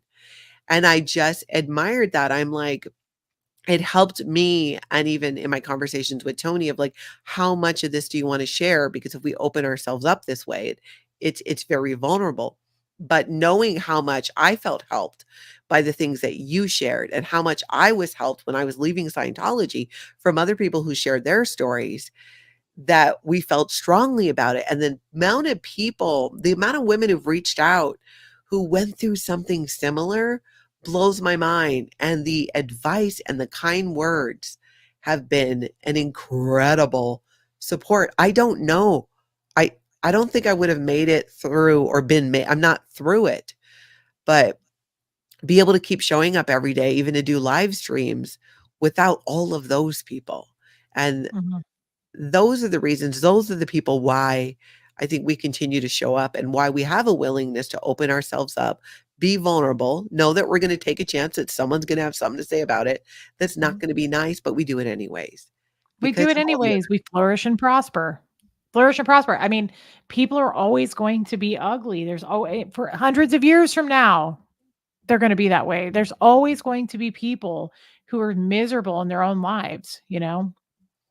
Yeah. I just don't know why they think they're important or they're making any kind of a dent out here on YouTube. I mean, there's just not they're not. Not for me anyway. I just roll my eyes at it. It's just, I find them boring. They say the same shit. It's on a loop. They say the same thing over and over, and it's like, it's just, I don't know. I'm a grifter. I'm a bad mother, a cheater. I mean, yes, Yeah. yes, But it is the minority. And I think that's kind of the point that I really want to strongly make is it's not the whole. very It much. is They're not just even, making a lot of noise. That's yeah, it. it's not even the majority. Even in going through, like, the comments here are just hugely supportive of you and what we're doing. I mean, of both of us. Absolutely. Iron Rabbit says, "Reese, don't know how they can say you're a liar. You tell us everything. I know more of your intimate life than my own. You're very honest." Iron Rabbit knows how many times I've shit my pants this year. Like it's unbelievable to me that people think they got one over on me and they're going to like hold me to it. I Yeah. just there's just nothing there. So Iron Rabbit, thank you for saying that. Again, I don't recognize your name. Maybe you're on the replay crew or maybe you're just not over on my channel, but thank you. I think so too, having people who, who are, like, here with us for the wild ride or, some of the crazy things that happened, whether it was in our past or now. It's they share too. I mean, think about how much we learn about people who are in the chat and their lives and people who reach out, whether it's on email or social media, and how that connection, how that sometimes even those funny stories, like, oh my gosh, that video we did where we got into the whole diarrhea thing. I needed that laugh so bad. Like, and then I heard from other people who said, I didn't realize how much I needed to laugh, so Yes. just being able to do that, just I think it helps all of us because Yes. life is serious enough It's without. real life. It's just real life. We just come on here and we just talk real life. And real life is gross and it's messy and it's sexual and it's funny and it's sad and it's just I don't know what people expect out of me. I'm definitely talk about my path out of Scientology and just, you know, the avenues I take, learning, being naive, meeting new people, being very uneducated, trying to find my way. Most people are very supportive of that. And then you've got the handful that are just like, we hate you because of all these things, and you're never going to change that. You're never going to fix it. And I feel so much different about it than I used to. Like SMSP said, I just feel those people are always going to exist. Yeah. And why? Because they probably have way more to hide. So they make themselves big and loud to take the attention off of them. Yeah, exactly. Exactly. Someone said, Carolyn, in the moment, yes. Why do we expect perfection? That's Because we're on YouTube and some people I think we're playing a character and we can't be flawed. But I think I don't know. the lack of perfection is the point. The lack of perfection Of is course like, it is. I don't wanna watch somebody perfect. When I look at the content creators I watch outside of this genre too, I tend to gravitate toward the ones that just have like, I don't know, that are more quirky because I relate to that. I don't relate to perfection. I Oh don't my relate God, no. No, I never flock to people like that. I don't wanna shame anyone, but a girl walked past me today when I was with my mom, and she was the most perfect, probably looking like Playboy bunny, beautiful, like stepped out of a magazine girl. She had the most perfect body I've probably ever seen. I mean, she had more legs than a bucket of chicken, which I'm always jealous about. But I mean, like perfect boobs, super thin, beautiful hair, just bouncy. And that's not something I thought about when she walked past me. One, I wouldn't trade places with her. In the past, I was like, oh, I wish I looked like that. Damn. I don't wish I looked like that. I yeah. don't want that kind of, there's probably a lot she has to live with in her own mind about perfection there. Like she just was so perfect and I wouldn't want to trade places. And I like people who are flawed. I like people who are physically flawed, mentally flawed, and they put it out there.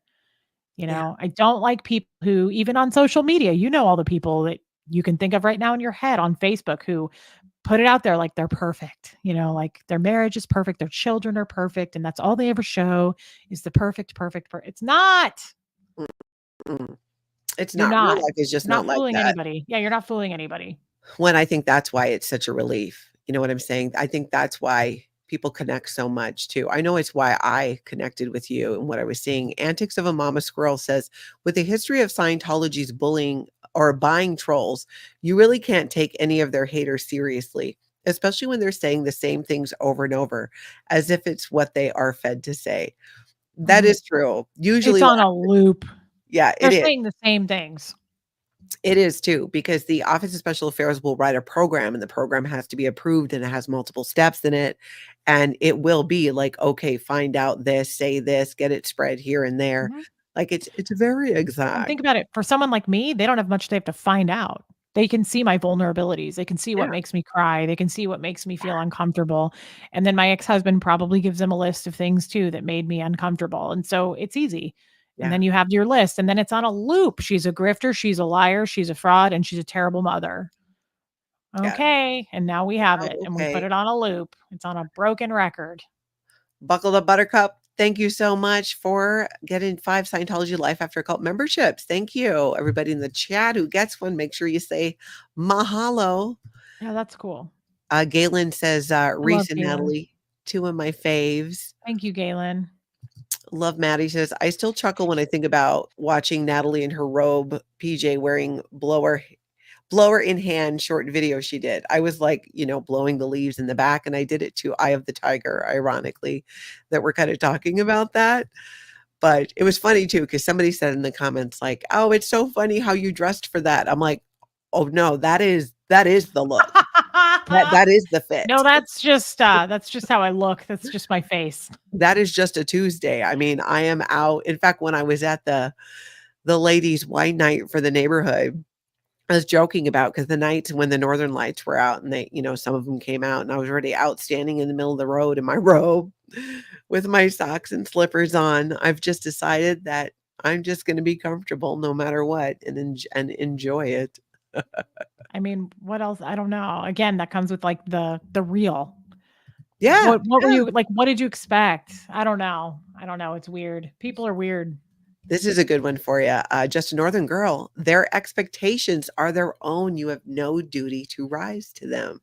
Correct. Absolutely correct. That makes so much sense. Robin, ooh, that's my lucky number. I love 222. Robin. Real reality TV is not for everyone. No, it's not. I totally get that. I like that not rising up to, you don't have to actually do that. It doesn't matter what people expect. Do your own channel. Yes.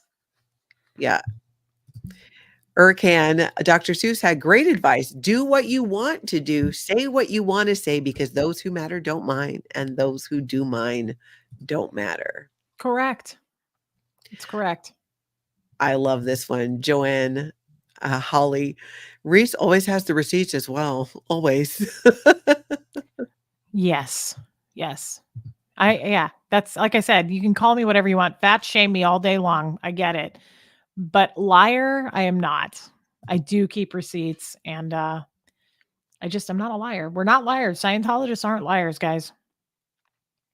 What do you hope? So now, like, you're kind of like you've done your 1 year moving forward. Like, what do you ever think about, like in the next year, like, is there a direction you want to go in? Not that you're changing it or anything would be different, but do you ever think about that? I think about that Mhm. sometimes, like what, Sometimes.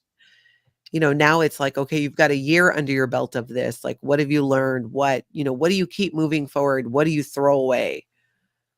Definitely the hate stuff. Like that doesn't affect me near as much. I feel like I've moved past that. I've moved through it. I don't look anymore.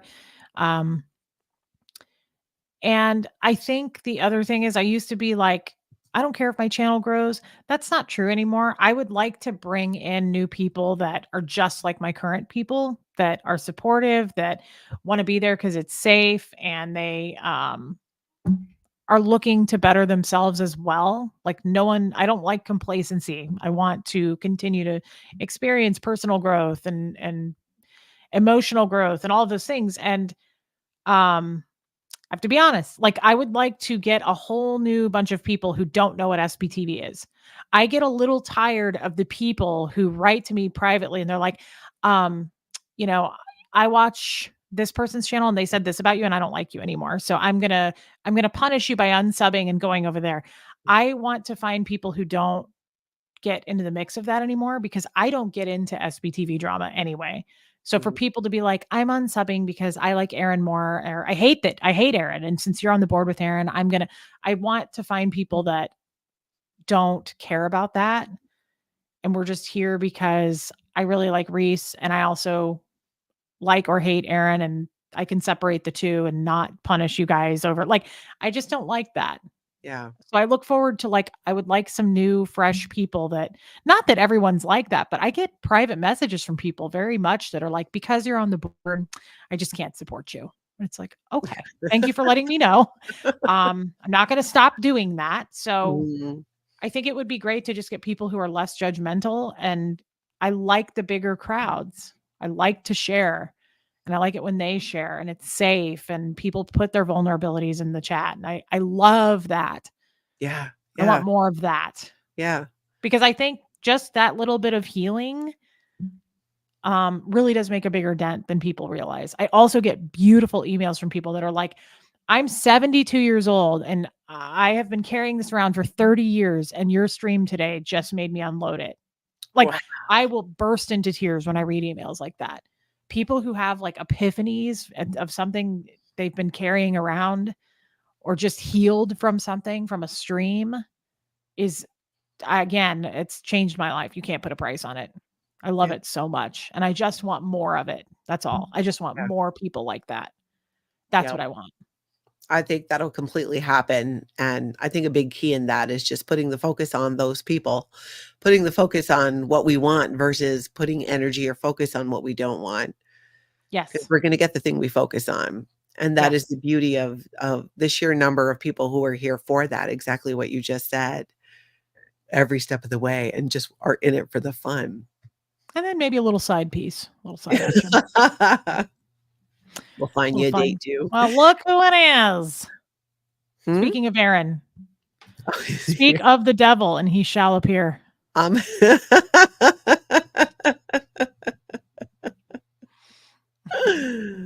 like Beetlejuice. Yeah. Hey, Aaron, good to see you. Summoned. Hope the weather's good in Florida, man. I heard it was cooling down. I still am recovering from that heat when we went to Miami. Oh my gosh, I just don't know how people in Florida do it. I give them Mm-mm. props. Yeah, It is no, sounds hot. awful.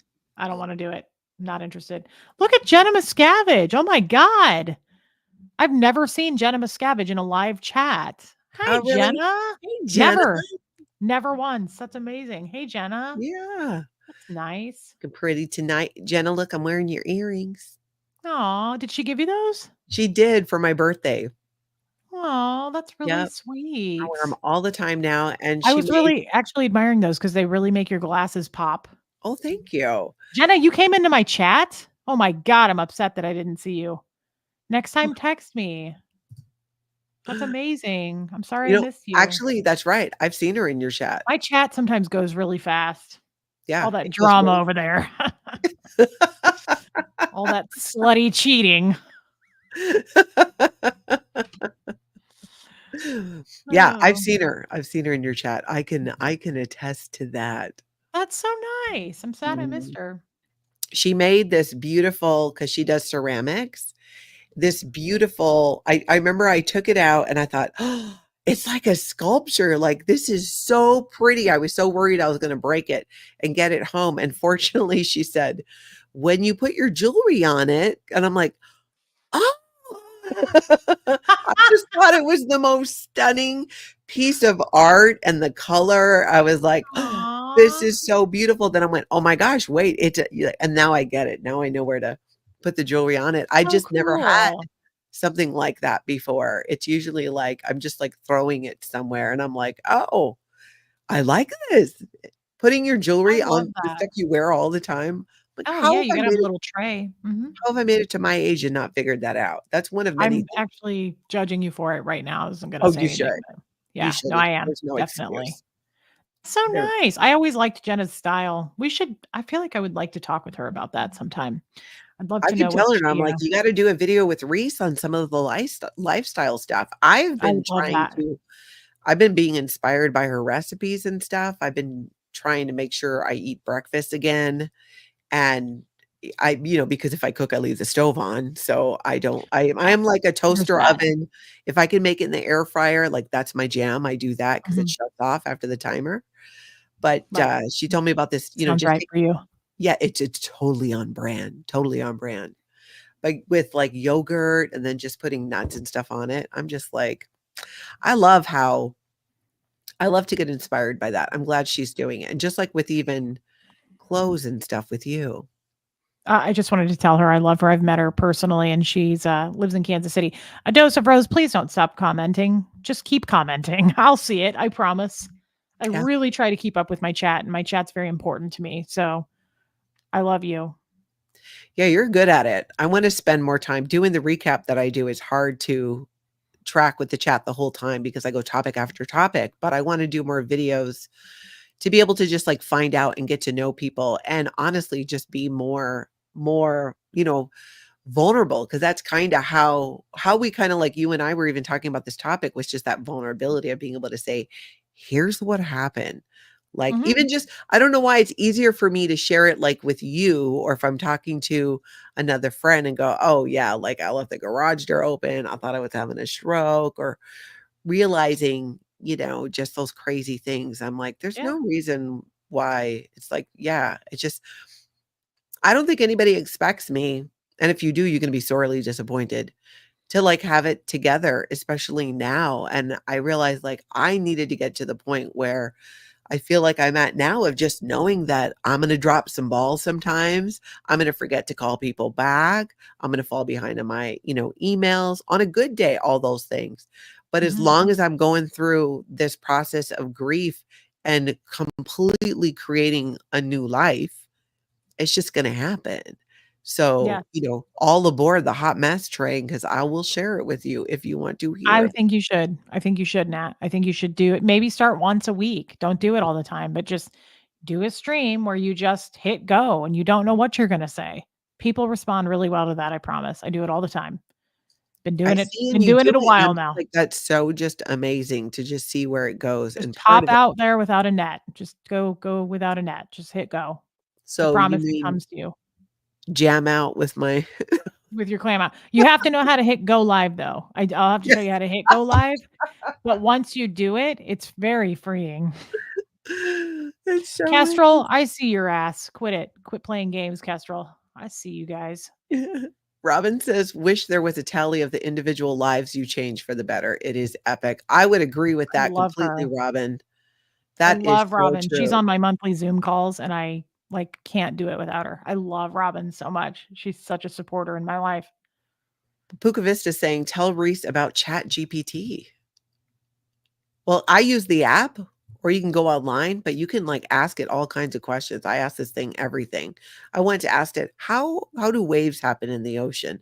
All these questions that just go through my head at 3 a.m. I just ask Chat GPT now. It's amazing. I'm learning all the things. That's what you're doing at 3 AM?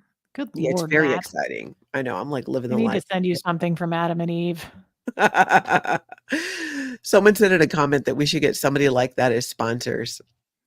I think it would I be don't know why they haven't reached out to me. I would have made them a fortune by now. you should reach out to them. Or you know what you could do? Somebody told me this, like that you can do the Amazon affiliate thing and then you can share links of products that you've tried and support. And then if somebody buys the product, it doesn't cost any more, but Amazon kicks you a few pennies Well, I or don't know how whatever to do it that. is. I think there's some Okay, good Aaron, ways. what's this now? What are you guys doing? What are you doing Googling about the ocean? What's wrong with you guys? He said, "Did you know the tides don't actually go in and out? The tides are always the same and you just rotate in and out of them."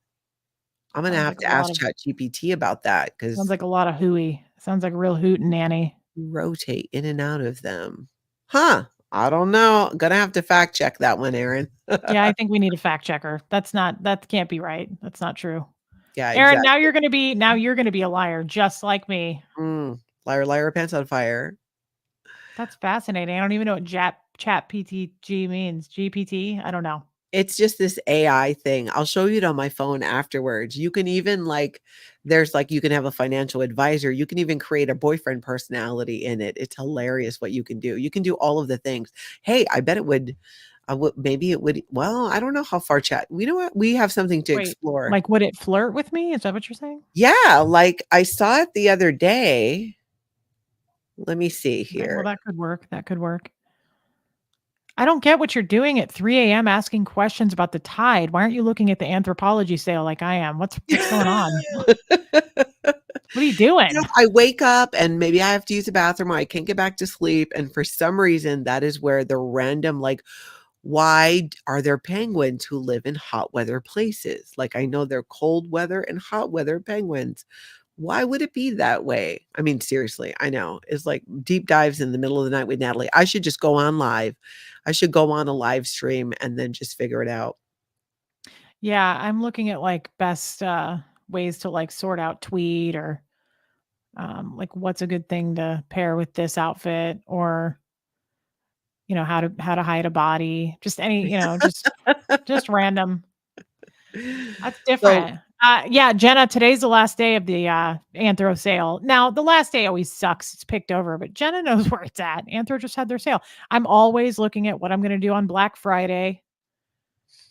You see, know, I hate shopping. I'm not a big shopper. You can check that one with ChatGPT. Oh, I'm gonna I'm gonna check Mhm. that one out. I need to understand that. I'm like, now I got a bunch of stuff to think about in the middle of the night, Aaron. You're so silly. I've never heard of such a thing. I've Mm, never had those kinds of questions about oceans and penguins.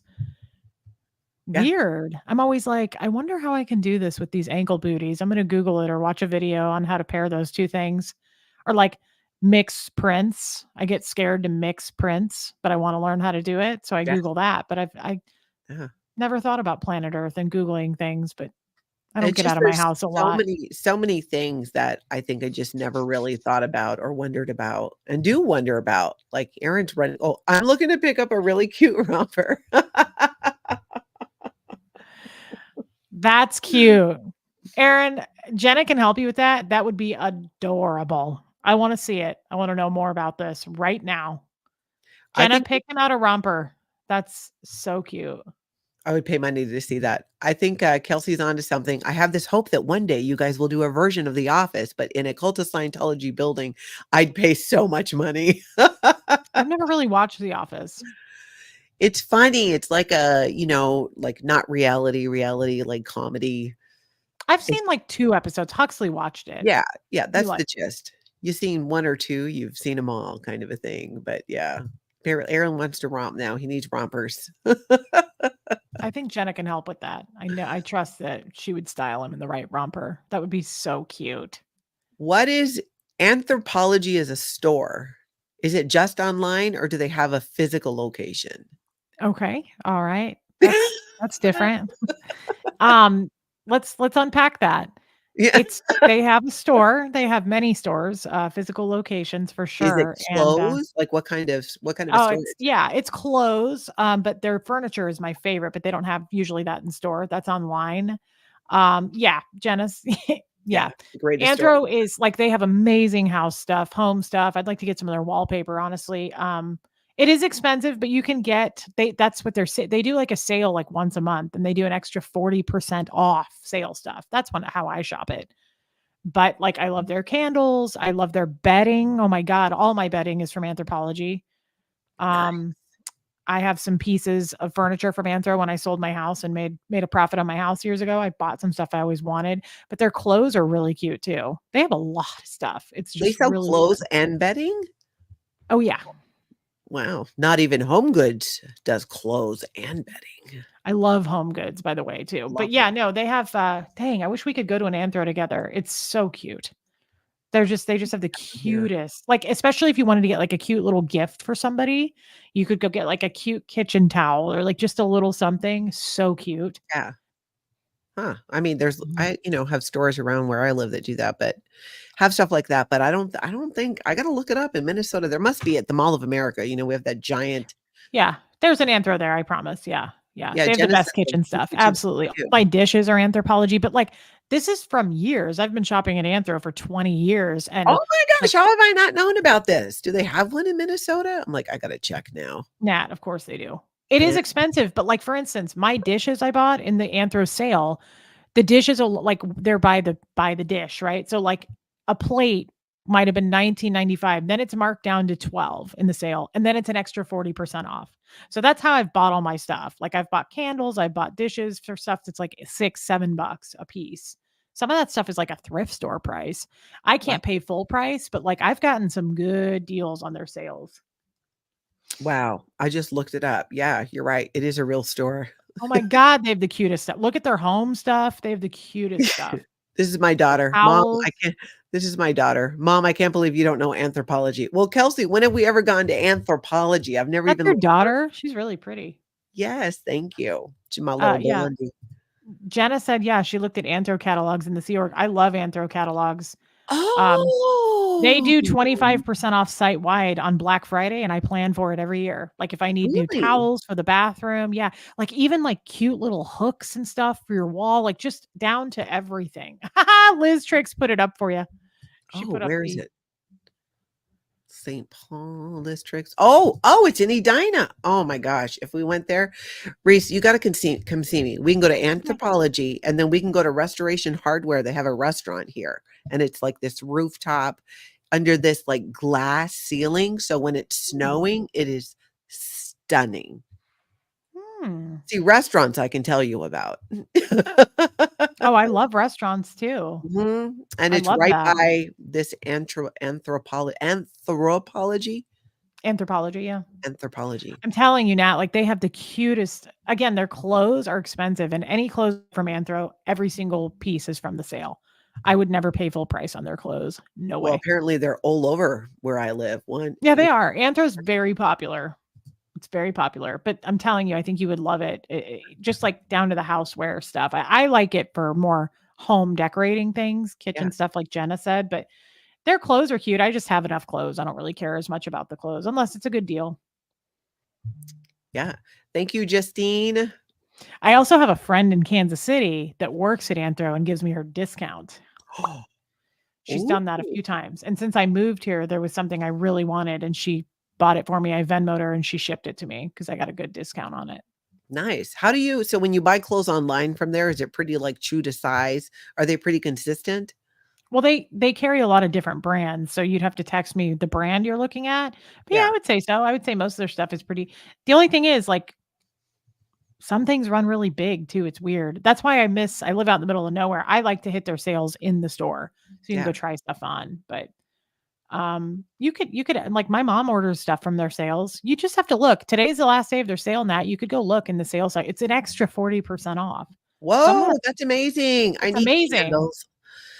I That's need what I'm candles. saying. Like, wait till the hate show about me on this after this because I shop at Anthropology, but like I've gotten super, super expensive stuff for under $10 because of the extra 40% Yeah. off. Like they Well, mark it down, mark it even down. if you got it full price, that is your business what you spend your money on. It's It's like, my don't business what I spend anybody, my like, money money on. shame you. It's my business what criminal I want to sleep with and have a roll in the hay, whether I'm married or not. Let's just put that out there. Exactly. All your business. Love that restoration hardware. Abraham too says, I love restoration. See, I do know restoration hardware, but I got to be Oh, honest, because of the restaurant. I haven't seen Abraham in forever. Hey, Abraham. Um, I okay, so Restoration Hardware in Kansas City closed a long time ago. Oh. So I haven't been to a restoration, but I did love it. I did love it, but it closed a long time ago. So I haven't been to one. I need to come up to Minnesota and we could do a little shopping.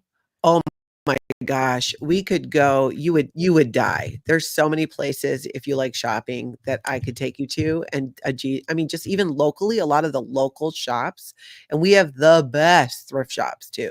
I really think Oh, we do. I love thrift store shopping. That's my favorite thing to do, but I really don't hit much without it being on sale. That's why I really do like my skincare. I'm really weird about my skincare. I do You this need to every tell me year. about this because I need skincare stuff and I'm lost. I don't understand all the serums and the retinas and but I know I need something on account of, I'm 54 Okay. Yeah, I and have a I'm whole, behind the like 8 ball. 12-step regimen, but I every year on Black Friday is usually when I save up my money and I don't just blow money. I'm not impulsive. Like I have a list of what I actually need, like skincare, stuff like that. You can get some really good deals on Black Friday. Oh, Oh yeah, I have Anthropology bracelets, necklaces, jewelry. I love their jewelry. Everything. I've been shopping at Anthro for literally 20 years. I love Anthropology. I have tons that's of crazy. pieces. That's Yeah. crazy. Good vibes. I got it on the Amazon. See, Yeah, I should so have an cute. Amazon link right now. I think I signed up for the affiliate thing and then got confused and then didn't finish it. Oh, Squirrel. I need to I do don't that. buy a lot on Amazon unless it's like home stuff I need, like trash bags or something now that I live out in the country, but I don't get a lot of like clothes and accessories. I do some. Well, I don't do a ton. I'm like, I gotta be forced to like, and now even I was thinking like, man, I was gonna going through my closet because I had gotten some things for summer because it's like this year, I think I probably gained like 15 pounds.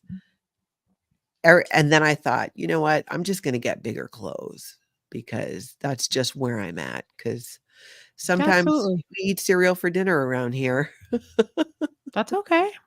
Yeah, and it's just I like the simplicity of it, but there's that's what would be nice to have somebody come or when I can get together with a friend who can be like, "Okay, let's go," because there's some amazing shops around here, and I have found some great stuff, but I don't trust my own, I just don't trust my own judgment on it. That Tony used to always we would go together and he'd be like, "Okay, this I works," know, I because he love grew that up about in him. men's fashion. Yeah, Yes, that's so because of his dad. cool. So he just always I had love like that. that. Yeah, now I will come to Minnesota. I will absolutely come to Minnesota. I'm not coming to Minnesota in February when it's minus 40 degrees. I will come to Minnesota. I want to take you shopping. I'd love to go to a thrift store and put some things together. Yeah, that'd be You great. are so cute. You're cute in what you're wearing. Your style is your style. But I would I'm love figuring to out my style. I feel like I want comfort, I want pockets, and I like things that well, just oh my gosh, just that if I could wear a hoodie 365, I would, but well, you sometimes I have to can. go to things where I have to dress like an adult, and that's my current Mhm. struggle is I don't know what my current vibe is or what I want it to be like. I like simplicity. And in Minnesota, with the weather changes, every season is so extreme that Yeah. you need to have like, okay, what I wear in the summer, I can't wear in the winter time. And even though I've lived here for such a long time, you think I would have figured it out by now. I just don't. I just need help with like some staples. Like I just like it simple. I have to be able to go Basics. into my closet, yeah, and just grab a few things. I would wear Yeah. a onesie the entire time if I were allowed to. Yeah. Well, I'll help you with that. I can help you with basics. I wear a lot of basics, but like good quality stuff that lasts a long time. I'm with you on that. Comfort, pockets, all that stuff. I had a corporate job where I was like really uncomfortable and like a lot of like stiff clothes, and they were cute, but it was not comfortable. So I'm all about that. I can help you with that. I want to. I would love to do that. Well, we're just solving the world's problems. We will go ahead and do that. And I think we'll continue the conversation as we go, just this whole, everything going on. I think you're doing amazing. I think you need to just keep it up, keep on keeping on. And I'm going to do the same thing Babe, and we're work gonna on do my it. vulnerability. Natalie I will want shoot you to the do that. romper. She would look cute in a romper. Okay.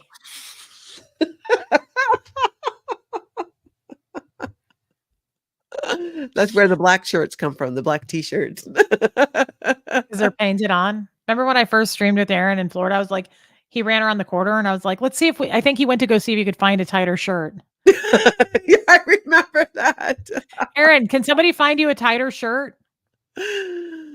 Oh, Now we that's know so why. It's from funny. Gap Kids. That makes all the sense in the world. Joel Sack says, I have no shame. LOL. I bought a woman a dress as a gift today. People in the store genuinely thought it was for me personally. I let them. She's about my size, so it was entirely possible. Oh my God, Joel. I love Joel Sachs. Aaron. Oh It's my God. ridiculous. He's ridiculous. That's cute. Yeah, he's This cracking was himself up over there. this was fun. This was fun. Yeah, we will do this again. And we're going to wrap up though, because it's like, I just looked at the time. I was like, oh my God.